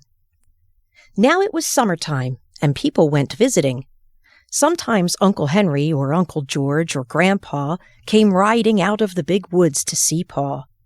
Ma would come to the door and ask how all the folks were, and she would say, "Charles is in the clearing." Then she would cook more dinner than usual, and dinner time would be longer. Pa and Ma and the visitor would sit talking a little while before they went back to work. Sometimes Ma let Laura and Mary go across the road and down the hill to see Mrs. Peterson. The Petersons had just moved in. Their house was new and always very neat because Mrs. Peterson had no little girls to muss it up. She was a Swede, and she let Laura and Mary look at the pretty things she had brought from Sweden. Laces and colored embroideries, and china. Mrs. Peterson talked Swedish to them, and they talked English to her, and they understood each other perfectly. She always gave them each a cookie when they left, and they nibbled the cookies very slowly while they walked home. Laura nibbled away exactly half of hers, and Mary nibbled exactly half of hers, and the other halves they saved for baby Carrie. Then when they got home, Carrie had 2 half cookies, and that was a whole cookie. This wasn't right. All they wanted to do was to divide the cookies fairly with Carrie. Still, if Mary saved half her cookie, while Laura ate the whole of hers, or if Laura saved half and Mary ate her whole cookies, that wouldn't be fair either. They didn't know what to do. So each saved half and gave it to baby Carrie. But they always felt that somehow that wasn't quite fair. Sometimes a neighbor sent word that the family was coming to spend the day. Then Ma did extra cleaning and cooking and opened the package of store sugar. And on the day set, a wagon would come driving up to the gate in the morning, and there would be strange children to play with. When Mr. and Mrs. Hewliat came, they brought Eva and Clarence with them. Eva was a pretty girl with dark eyes and black curls. She played carefully and kept her dress clean and smooth. Mary liked that, but Laura liked better to play with Clarence. Clarence was red-headed and freckled, and always laughing. His clothes were pretty, too. He wore a blue suit buttoned all the way up the front with bright gilt buttons and trimmed with braid, and he had copper-toed shoes. The strips of copper across the toes were so glittering bright that Laura wished she were a boy. Little girls didn't wear copper toes. Laura and Clarence ran and shouted and climbed trees, while Mary and Eva walked nicely together and talked. Ma and Mrs. Hewliat visited and looked at a Godey's Ladies' Book, which Mrs. Hewliat had brought, and Pa and Mr. Hewliat looked at the horses and the crops and smoked their pipes. Once Aunt Lottie came to spend the day. That morning Laura had to stand still a long time while Ma unwound her hair from the cloth strings and combed it into long curls. Mary was all ready, sitting primly on a chair, with her golden curls shining and her china blue dress fresh and crisp. Laura liked her own red dress, but Ma pulled her hair dreadfully, and it was brown instead of golden, so that no one noticed it. Everyone noticed and admired Mary's. "There," Ma said at last. "Your hair is curled beautifully, and Lottie is coming. Run meet her, both of you, and ask her which she likes best, brown curls or golden curls." Laura and Mary ran out of the door and down the path, for Aunt Lottie was already at the gate. Aunt Lottie was a big girl, much taller than Mary. Her dress was a beautiful pink, and she was swinging a pink sunbonnet by one string. "Which do you like best, Aunt Lottie?" Mary asked. "Brown curls or golden curls?" Ma had told them to ask that, and Mary was a very good little girl who always did exactly as she was told. Laura waited to hear what Aunt Lottie would say, and she felt miserable.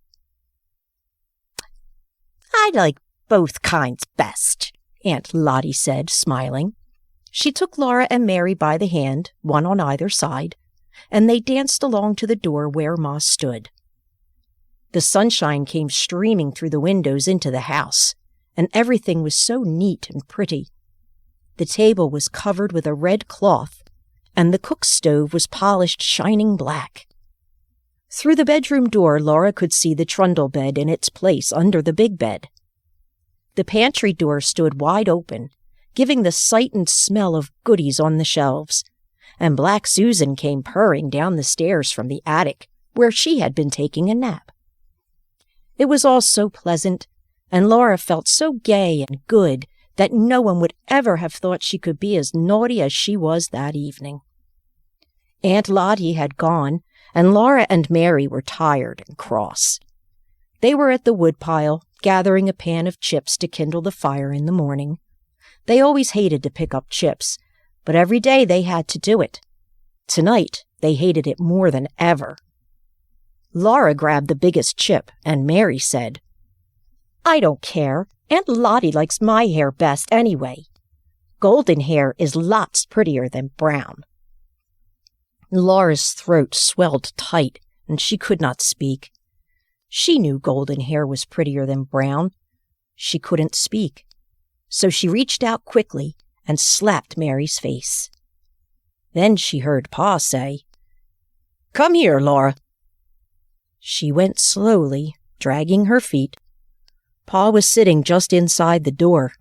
He had seen her slap Mary. "You remember," Pa said.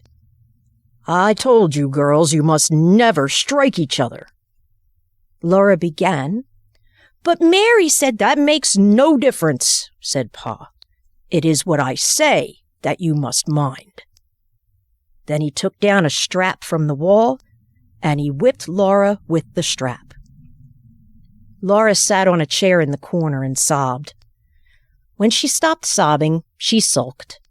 The only thing in the whole world to be glad about was that Mary had to fill the chip pan all by herself. At last, when it was getting dark, Pa said again, "Come here, Laura." His voice was kind, and when Laura came, he took her on his knee and hugged her close. She sat in the crook of his arm, her head against his shoulder, and his long brown whiskers partly covering her eyes, and everything was all right again. She told Pa all about it, and she asked him, "You don't like golden hair better than brown, do you?" Pa's blue eyes shone down at her, and he said, "Well, Laura, my hair is brown." She had not thought of that. Pa's hair was brown, and his whiskers were brown, and she thought brown was a lovely color. But she was glad that Mary had had to gather all the chips. In the summer evenings, Pa did not tell stories or play the fiddle. Summer days were long, and he was tired after he had worked hard all day in the fields. Ma was busy too. Laura and Mary helped her weed the garden, and they helped her feed the calves and the hens. They gathered the eggs, and they helped make cheese. When the grass was tall and thick in the woods and the cows were giving plenty of milk, that was the time to make cheese. Somebody must kill a calf, for cheese could not be made without rennet, and rennet is the lining of a young calf's stomach. The calf must be very young, so that it had never eaten anything but milk. Laura was afraid that Pa must kill one of the little calves in the barn. They were so sweet. One was fawn-colored and one was red, and their hair was so soft, and their large eyes so wondering. Laura's heart beat fast when Ma talked to Pa about making cheese. Pa would not kill either of his calves, because they were heifers and would grow into cows. He went to Grandpa's and to Uncle Henry's to talk about the cheese making, and Uncle Henry said he would kill one of his calves. There would be enough rennet for Aunt Polly and Grandma and Ma. So Pa went again to Uncle Henry's and came back with a piece of the little calf's stomach. It was like a piece of soft, grayish-white leather, all ridged and rough on one side. When the cows were milked at night, Ma set the milk away in pans. In the morning, she skimmed off the cream to make it into butter later.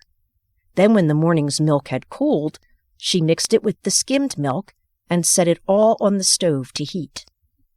A bit of the rennet tied in a cloth was soaking in warm water. When the milk was heated enough, Ma squeezed every drop of water from the rennet in the cloth, and she poured the water into the milk. She stirred it well and left it in a warm place by the stove. In a little while, it thickened into a smooth, quivery mass. With a long knife, Ma cut this mass into little squares and let it stand while the curd separated from the whey. Then she poured it all into a cloth and let the thin, yellowish whey drain out. When no more whey dripped from the cloth, Ma emptied the curd into a big pan and salted it, turning and mixing it well. Laura and Mary were always there, helping all they could. They loved to eat bits of the curd when Ma was salting it. It squeaked in their teeth. Under the cherry tree outside the back door, Pa had put up the board to press the cheese on. He had cut 2 grooves the length of the board and laid the board on blocks, one end a little higher than the other.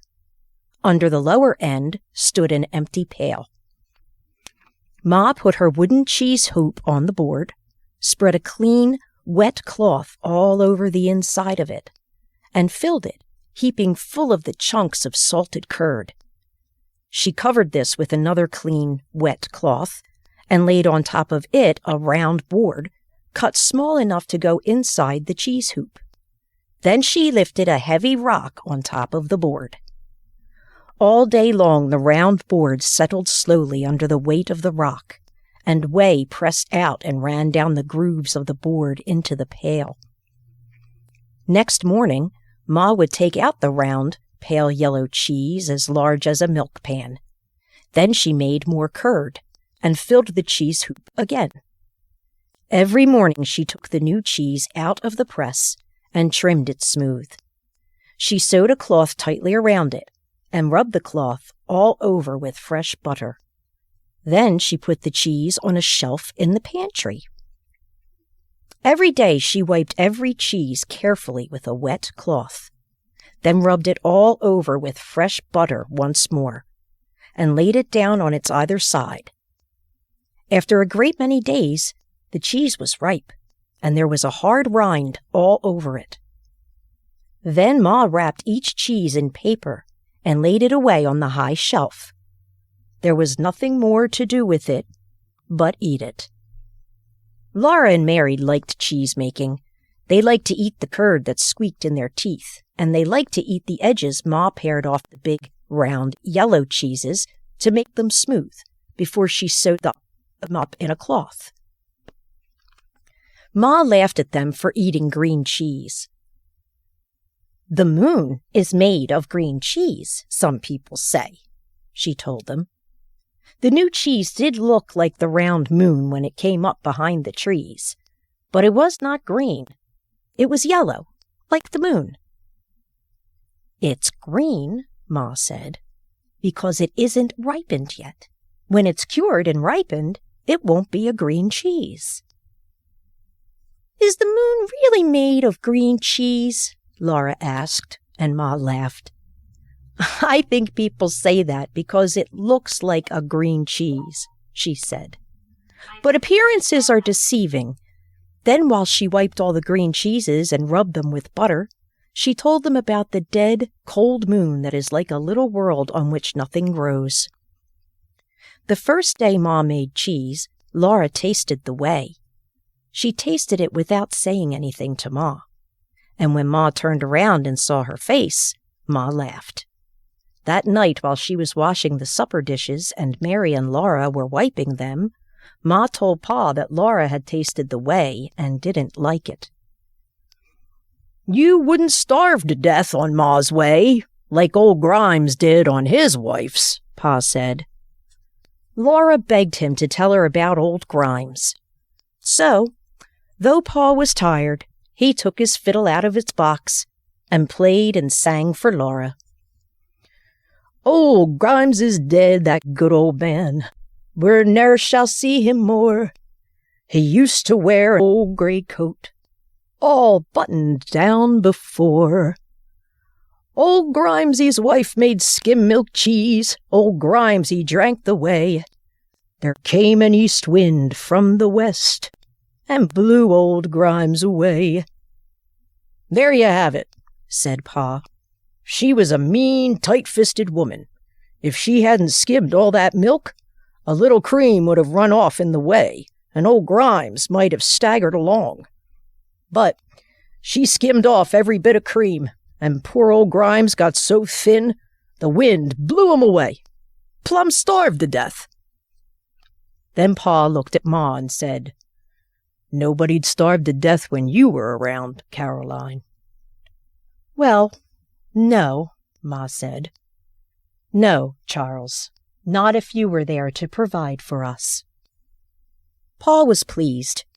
It was all so pleasant, the doors and windows wide open to the summer evening, the dishes making little cheerful sounds together as Ma washed them and Mary and Laura wiped, and Pa putting away the fiddle and smiling and whistling softly to himself.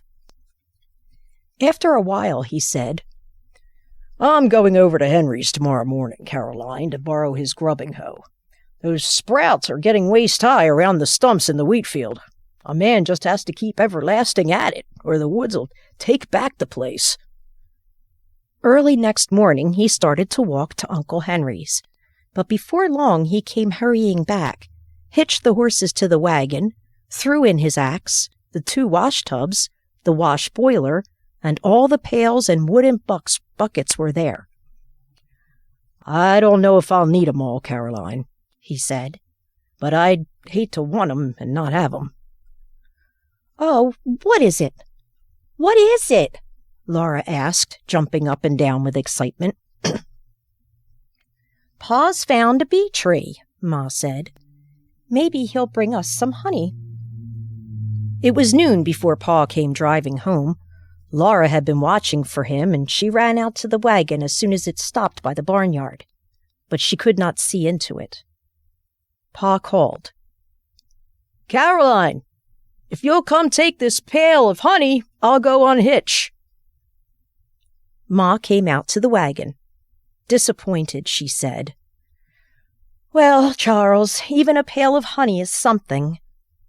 Then she looked into the wagon and threw up her hands. Pa laughed.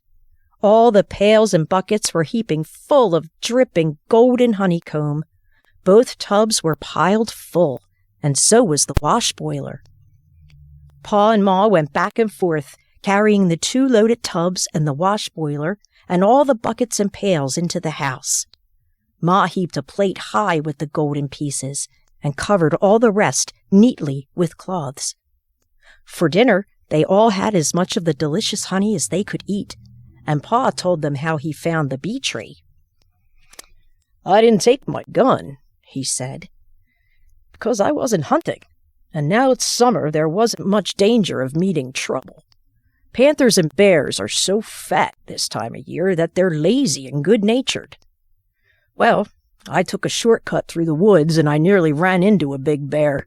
I came around a clump of underbrush and there he was, not as far from me as across this room. He looked around at me and I guess he saw I didn't have a gun. Anyway, he didn't pay any more attention to me. He was standing at the foot of a big tree and bees were buzzing all around him. They couldn't sting through his thick fur, and he kept brushing them away from his head with one paw. I stood there, watching him, and he put the other paw into a hole in the tree and drew it out, all dripping with honey. He licked the honey off his paw and reached in for more. But by that time I had found me a club. I wanted that honey myself. So I made a great racket, banging the club against a tree and yelling, The bear was so fat and so full of honey that he just dropped on all fours and waddled off among the trees. I chased him some distance, got him going fast, away from the bee tree, and then I came back for the wagon. Laura asked him how he got the honey away from the bees. That was easy, Pa said. I left the horses back in the woods where they wouldn't get stung, and then I chopped the tree down and split it open. Didn't the bees sting you? No, said Pa. Bees never sting me. The whole tree was hollow, filled from top to bottom with honey. The bees must have been storing honey there for years. Some of it was old and dark, but I guess I got enough good, clean honey to last us a long time. Laura was sorry for the poor bees, she said. They worked so hard, and now they won't have any honey. But Pa said there was lots of honey left for the bees, and there was another large, hollow tree nearby into which they could move. He said it was time they had a clean, new home. They would take the old honey he had left in the old tree, make it into fresh, new honey, and store it in their new house. They would save every drop of the spilled honey and put it away, and they would have plenty of honey again, long before winter came.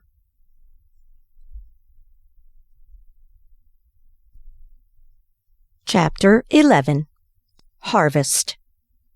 Pa and Uncle Henry traded work.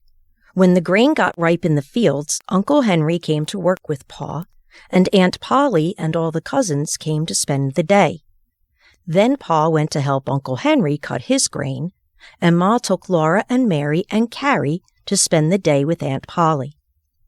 Ma and Aunt Polly worked in the house, and all the cousins played together in the yard till dinner time. Aunt Polly's yard was a fine place to play because the stumps were so thick. The cousins played jumping from stump to stump without ever touching the ground. Even Laura, who was littlest, could do this easily in the places where the smallest trees had grown close together. Cousin Charlie was a big boy, going on 11 years old, and he could jump from stump to stump all over the yard. The smaller stumps he could jump two at a time, and he could walk on the top rail of the fence without being afraid. Pa and Uncle Henry were out in the field cutting the oats with cradles. A cradle was a sharp steel blade fastened to a framework of wooden slats that caught and held the stalks of grain when the blade cut them.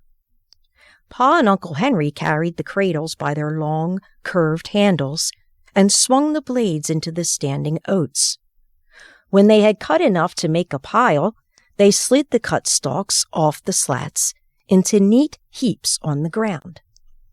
It was hard work walking around and around the field in the hot sun, and with both hands swinging the heavy cradles into the grain and cutting it, then sliding it into the piles.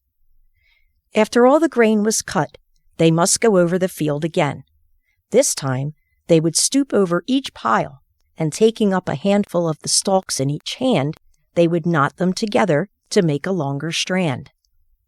Then, gathering up the pile of grain in their arms, they would bind it tightly around with the band they had made, and tie the band, and tuck in its ends. After they made 7 such bundles, then the bundles must be shocked. To make a shock, they stood 5 bundles upright, snugly together with the oat heads up. Then, over these, they put 2 more bundles, spreading out the stalks to make a little roof and shelter the 5 bundles from dew and rain. Every stalk of the cut grain must always be safely in the shock before dark, for lying on the dewy ground all night would spoil it. Pa and Uncle Henry were working very hard because the air was so heavy and hot and still that they expected rain. The oats were ripe, and if they were not cut and in the shock before rain came, the crop would be lost. Then Uncle Henry's horses would be hungry all winter. At noon, Pa and Uncle Henry came to the house in a great hurry and swallowed their dinner as quickly as they could. Uncle Henry said that Charlie must help them that afternoon.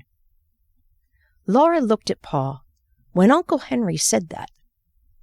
At home, Pa had said to Ma that Uncle Henry and Aunt Polly spoiled Charlie. When Pa was 11 years old, he had done a good day's work every day in the fields, driving a team. But Charlie did hardly any work at all. Now Uncle Henry said that Charlie must come to the field. He could save them a great deal of time. He could go to the spring for water, and he could fetch them the water jug when they needed a drink. He could fetch the whetstone when the blades needed sharpening. All the children looked at Charlie. Charlie did not want to go to the field. He wanted to stay in the yard and play. But, of course, he did not say so. Pa and Uncle Henry did not rest at all. They ate in a hurry and went right back to work, and Charlie went with them. Now Mary was oldest, and she wanted to play a quiet, ladylike play. So in the afternoon the cousins made a playhouse in the yard. The stumps were chairs and tables and stoves, and leaves were dishes, and sticks were the children. On the way home that night, Laura and Mary heard Pa tell Ma what happened in the field. Instead of helping Pa and Uncle Henry, Charlie was making all the trouble he could. He got in their way so they couldn't swing the cradles. He hid the whetstone so they had to hunt for it when the blades needed sharpening. He didn't bring the water jug till Uncle Henry shouted at him 3 or 4 times, and then he was sullen. After that, he followed them around, talking and asking questions. They were working too hard to pay any attention to him, so they told him to go away and not bother them. But they dropped their cradles and ran to him across the field when they heard him scream. The woods were all around the field, and there were snakes in the oats. When they got to Charlie, there was nothing wrong, and he laughed at them. He said, "I fooled you that time." Pa said if he had been Uncle Henry, he would have tanned that boy's hide for him right then and there. But Uncle Henry did not do it. So they took a drink of water and went back to work. 3 times Charlie screamed, and they ran to him as fast as they could, and he laughed at them. He thought it was a good joke. And still, Uncle Henry did not tan his hide. Then a 4th time he screamed, louder than ever.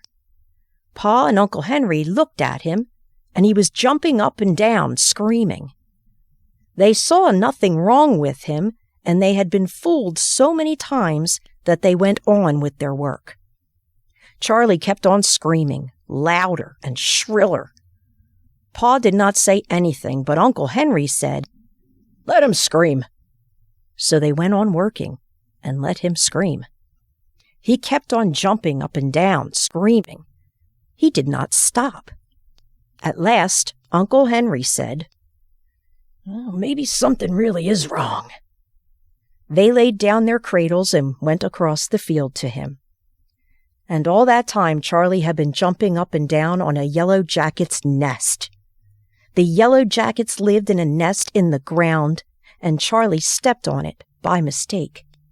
Then all the little bees in their bright yellow jackets came swarming out with their red-hot stings, and they hurt Charlie so that he couldn't get away. He was jumping up and down, and hundreds of bees were stinging him all over. They were stinging his face and his hands and his neck and his nose. They were crawling up his pants legs and stinging and crawling down the back of his neck and stinging. The more he jumped and screamed, the harder they stung.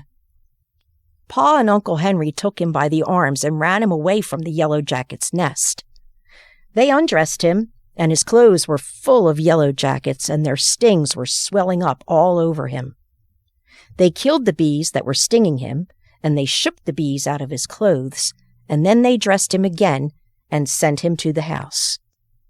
Laura and Mary and the cousins were playing quietly in the yard when they heard a loud, blubbering cry.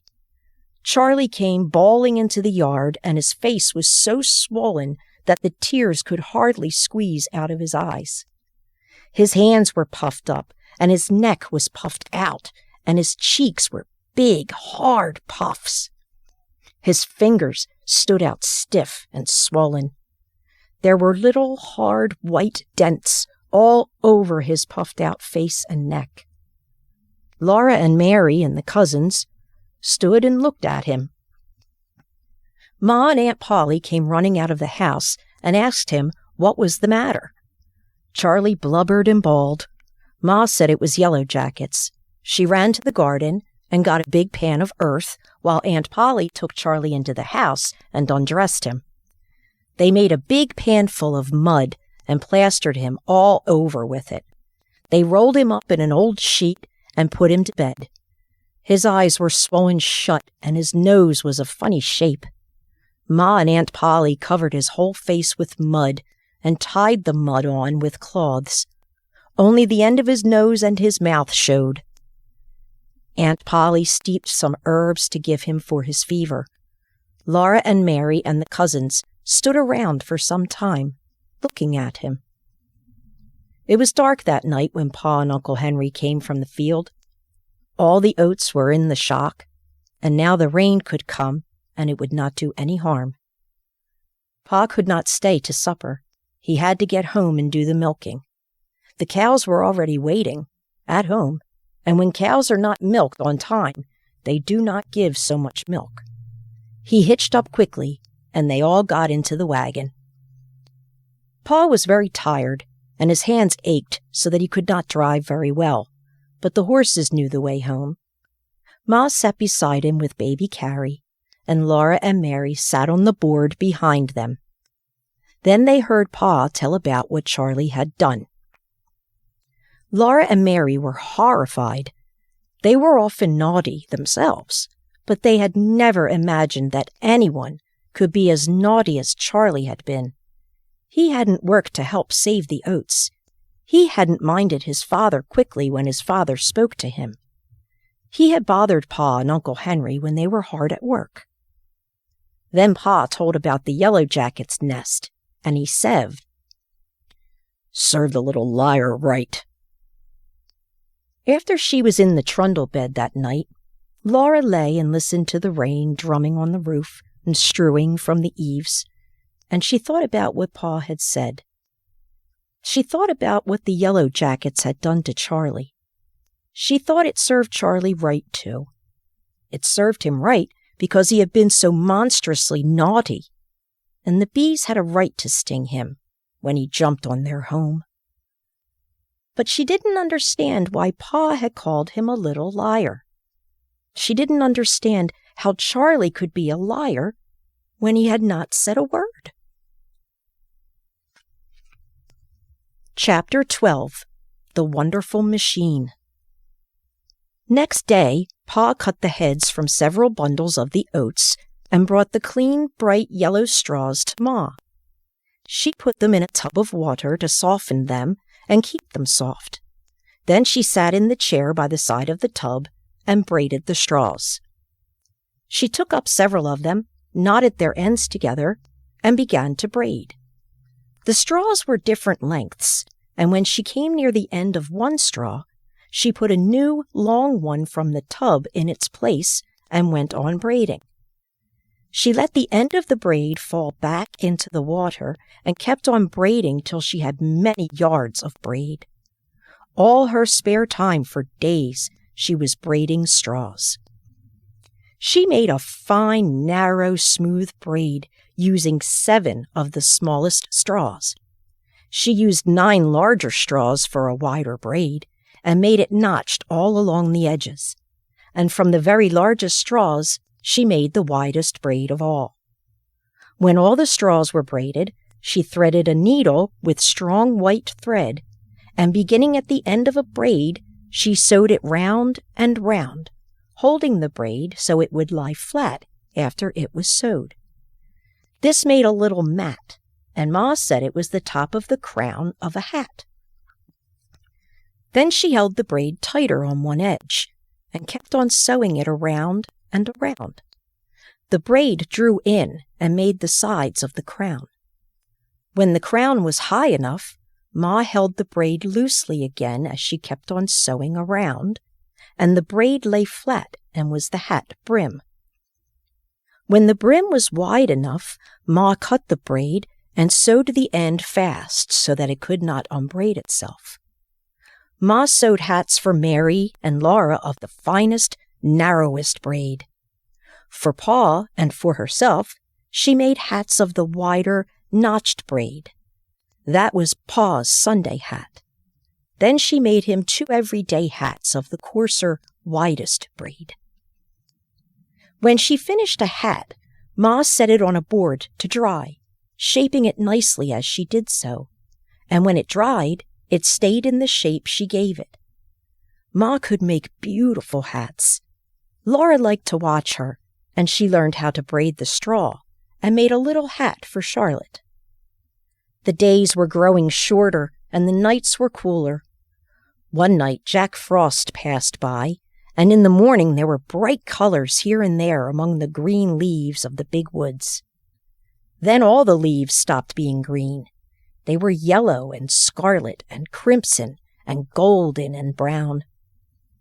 Along the rail fence the sumac held up its dark red cones of berries above bright flame-colored leaves. Acorns were falling from the oaks, and Laura and Mary made little acorn cups and saucers for the playhouses. Walnuts and hickory nuts were dropping to the ground in the big woods, and squirrels were scampering busily everywhere, gathering their winter's store of nuts and hiding them away in hollow trees. Laura and Mary went with Ma to gather walnuts and hickory nuts and hazelnuts. They spread them in the sun to dry. Then they beat off the dried outer hulls and stored the nuts in the attic for winter. It was fun to gather the large round walnuts and the smaller hickory nuts and the little hazelnuts that grew in bunches on the bushes. The soft outer hulls of the walnuts were full of a brown juice that stained their hands, but the hazelnut hulls smelled good, and tasted good, too, when Laura used her teeth to pry a nut loose. Everyone was busy now, for all the garden vegetables must be stored away. Laura and Mary helped, picking up the dusty potatoes after Pa had dug them from the ground, and pulling the long yellow carrots and the round purple-topped turnips, and they helped Ma cook the pumpkin for pumpkin pies. With the butcher knife, Ma cut the big, orange-colored pumpkins into halves. She cleaned the seeds out of the center and cut the pumpkin into long slices, from which she pared the rind. Laura helped her cut the slices into cubes. Ma put the cubes into the big iron pot on the stove, poured in some water, and then watched while the pumpkin slowly boiled down all day long. All the water and all the juice must be boiled away, and the pumpkin must never burn. The pumpkin was a thick, dark, good-smelling mass in the kettle. It did not boil like water, but bubbles came up in it and suddenly exploded, leaving holes that closed quickly. Every time a bubble exploded, the rich, hot pumpkin smell came out. Laura stood on a chair and watched the pumpkin for Ma, and stirred it with a wooden paddle. She held the paddle in both hands and stirred carefully, because if the pumpkin burned, there wouldn't be any pumpkin pies. For dinner they ate stewed pumpkin with their bread. They made it into pretty shapes on their plates. It was a beautiful color, and smoothed and molded so prettily with their knives. Ma never allowed them to play with their food at table. They must always eat nicely everything that was set before them, leaving nothing on their plates. But she did let them make the rich, brown, stewed pumpkin into pretty shapes before they ate it. At other times they had baked hubbub squash for dinner. The rind was so hard that Ma had to take Pa's axe to cut the squash into pieces. When the pieces were baked in the oven, Laura loved to spread the soft insides with butter and then scoop the yellow flesh from the rind and eat it. For supper now, they often had hulled corn and milk. That was good, too. It was so good that Laura could hardly wait for the corn to be ready after Ma started to hull it. It took 2 or 3 days to make hulled corn. The first day, Ma cleaned and brushed all the ashes out of the cook stove. Then she burned some clean, bright hardwood and saved its ashes. She put the hardwood ashes in a little cloth bag. That night, Pa brought in some ears of corn with large, plump kernels. He rubbed the ears, shelling off the small, chafy kernels at their tips. Then he shelled the rest into a large pan until the pan was full. Early next day, Ma put the shelled corn and the bag of ashes into the big iron kettle. She filled the kettle with water and kept it boiling a long time. At last, the kernels of corn began to swell, and they swelled and swelled until their skin split open and began to peel off. When every skin was loose and peeling, Ma lugged the heavy kettle outdoors. She filled a clean washtub with cold water from the spring, and she dipped the corn out of the kettle into the tub. Then she rolled the sleeves of her flowered calico dress above her elbows, and she knelt by the tub. With her hands, she rubbed and scrubbed the corn until the hulls came off and floated on top of the water. Often she poured the water off and filled the tub again with buckets of water from the spring. She kept on rubbing and scrubbing the corn between her hands and changing the water until every hull came off and was washed away. Ma looked pretty with her bare arms plump and white, her cheeks so red and her dark hair smooth and shining, while she scrubbed and rubbed the corn in the clear water. She never splashed one drop of water on her pretty dress. When at last the corn was done, Ma put all the soft white kernels in a big jar in the pantry. Then at last they had hulled corn and milk for supper. Sometimes they had hulled corn for breakfast with maple syrup, and sometimes Ma fried the soft kernels in pork drippings. But Laura liked them best with milk. Autumn was great fun. There was so much work to do, so many good things to eat, so many new things to see. Laura was scampering and chattering like the squirrels from morning to night. One frosty morning, a machine came up the road. 4 horses were pulling it, and 2 men were on it. The horses hauled it up into the field where Pa and Uncle Henry and Grandpa and Mr. Peterson had stacked their wheat. 2 more men drove after it another, smaller machine.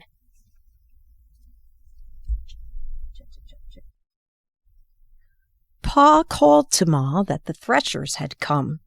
Then he hurried out to the field with his team. Laura and Mary asked Ma, and then they ran out to the field after him. They might watch if they were careful not to get in the way. Uncle Henry came riding up and tied his horse to a tree. Then he and Pa hitched all the other horses, 8 of them, to the smaller machine. They hitched each team to the end of a long stick that came out from the center of the machine. A long iron rod lay along the ground, from this machine to the big machine. Afterward, Laura and Mary asked questions, and Pa told them that the big machine was called the separator, and the rod was called the tumbling rod, and the little machine was called the horsepower. 8 horses were hitched to it and made it go, so this was an 8-horsepower machine. A man sat on top of the horsepower, and when everything was ready, he clucked to the horses, and they began to go. They walked around him in a circle, each team pulling on the long stick to which it was hitched, and following the team ahead. As they went around, they stepped carefully over the tumbling rod, which was tumbling over and over on the ground.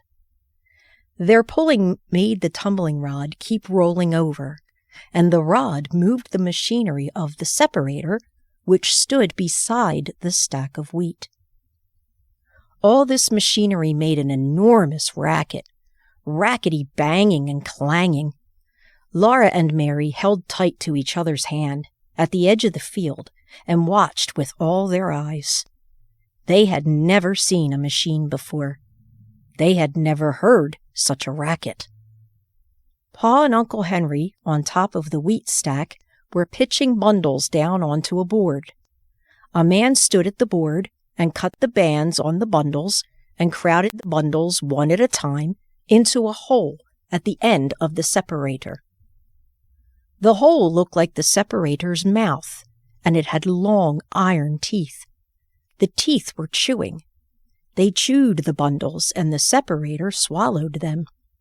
Straw blew out at the separator's other end, and wheat poured out of its side.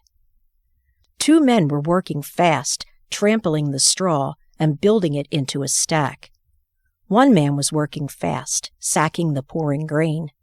The grains of wheat poured out of the separator into a half-bushel measure, and as fast as the measure filled, the man slipped an empty one into its place and emptied the full one into a sack. He had just time to empty it and slip it back under the spout before the other measure ran over.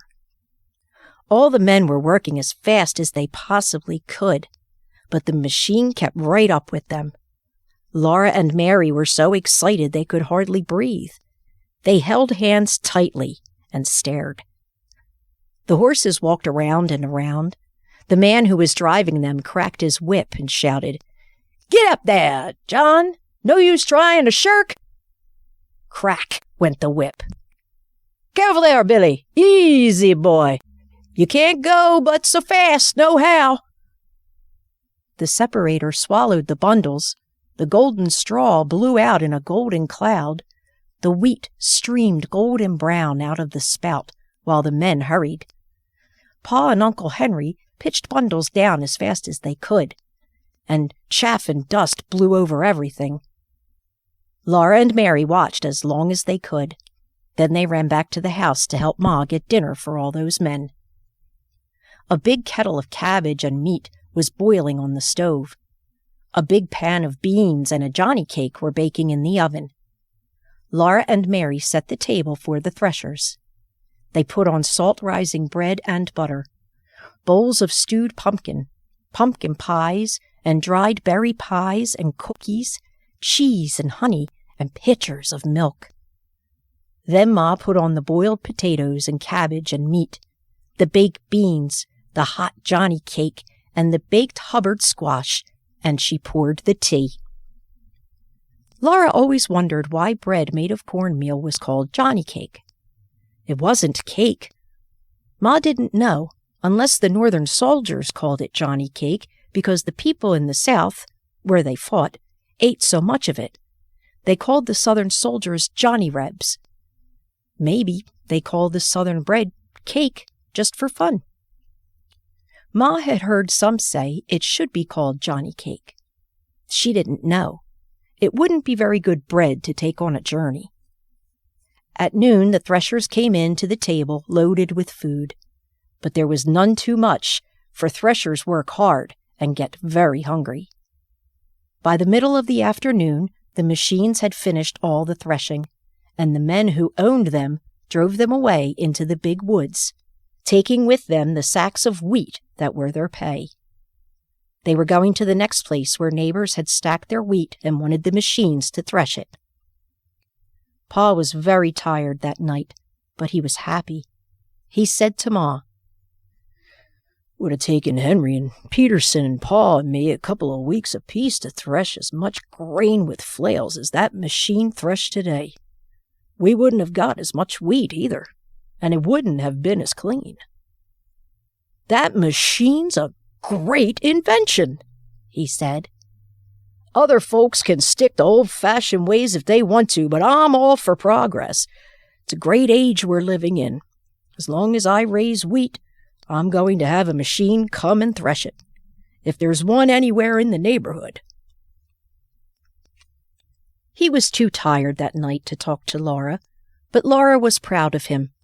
It was Pa who had got the other men to stack their wheat together and send for the threshing machine, and it was a wonderful machine. Everybody was glad it had come.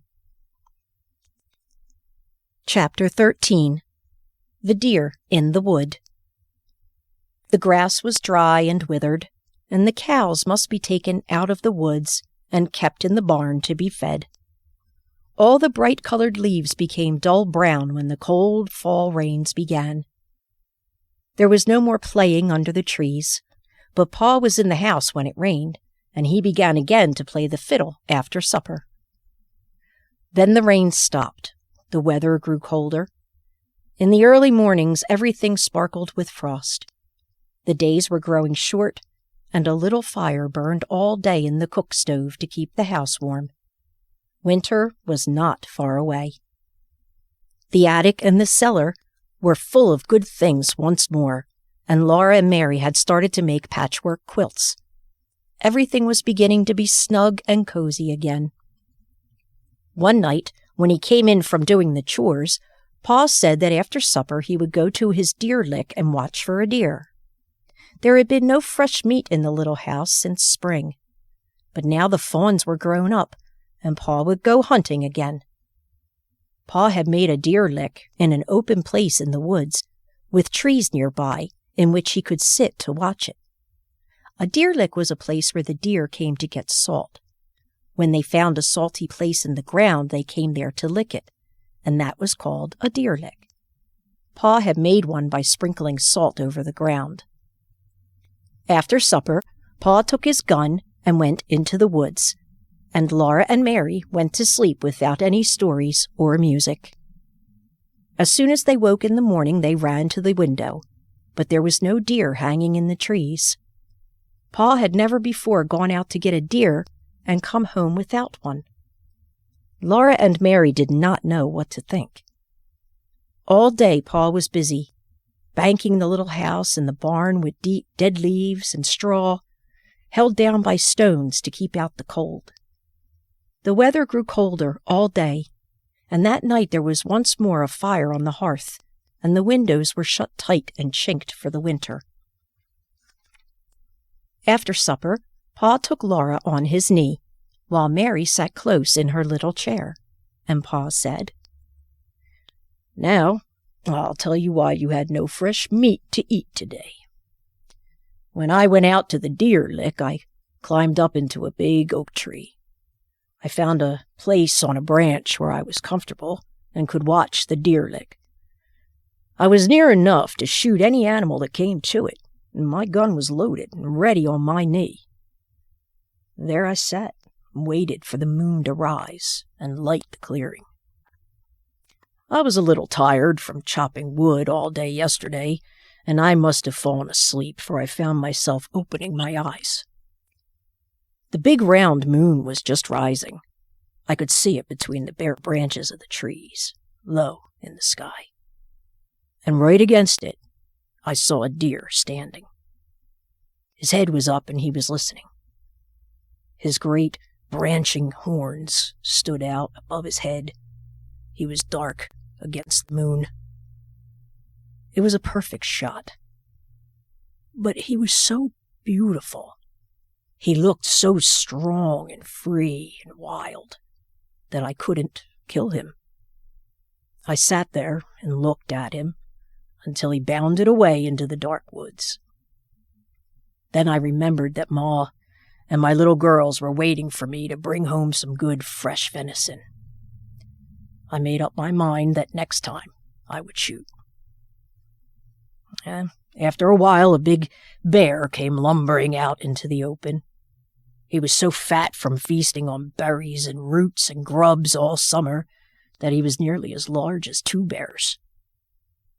His head swayed from side to side as he went on all fours across the clear space in the moonlight until he came to a rotten log. He smelled it and listened. Then he pawed it apart and sniffed among the broken pieces, eating up the fat white grubs. Then he stood up on his hind legs, perfectly still, looking all around him. He seemed to be suspicious that something was wrong. He was trying to see or smell what it was. He was a perfect mark to shoot at, but I was so much interested in watching him, and the woods were so peaceful in the moonlight, that I forgot all about my gun. I did not even think of shooting him until he was waddling away into the woods. This will never do, I thought. I'll never get any meat this way.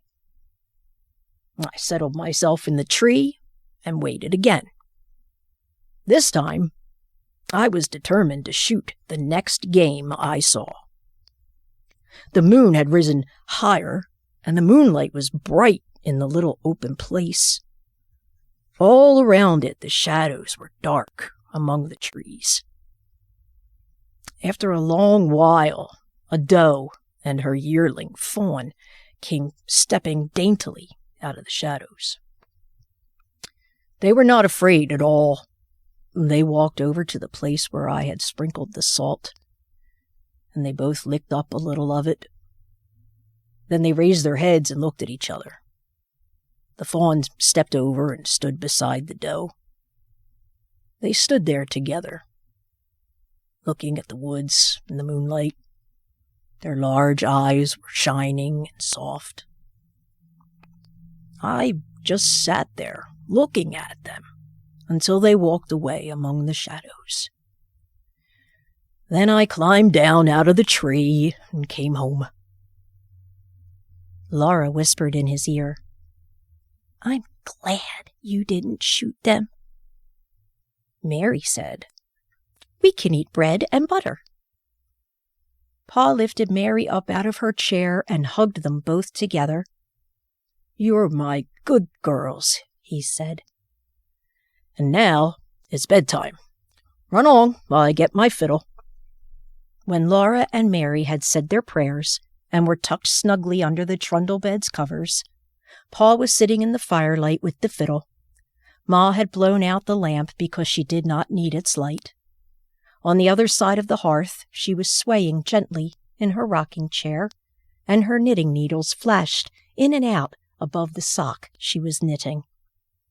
The long winter evenings of firelight and music had come again. Pa's fiddle wailed while Pa was singing. "Oh, Susiana, don't you cry for me. I'm going to California, yea, the gold dust for to see." Then Pa began to play again the song about old Grimes, but he did not sing the words he had sung when Ma was making cheese. These words were different. Pa's strong, sweet voice was softly singing. "Shall old acquaintance be forgot and never brought to mind?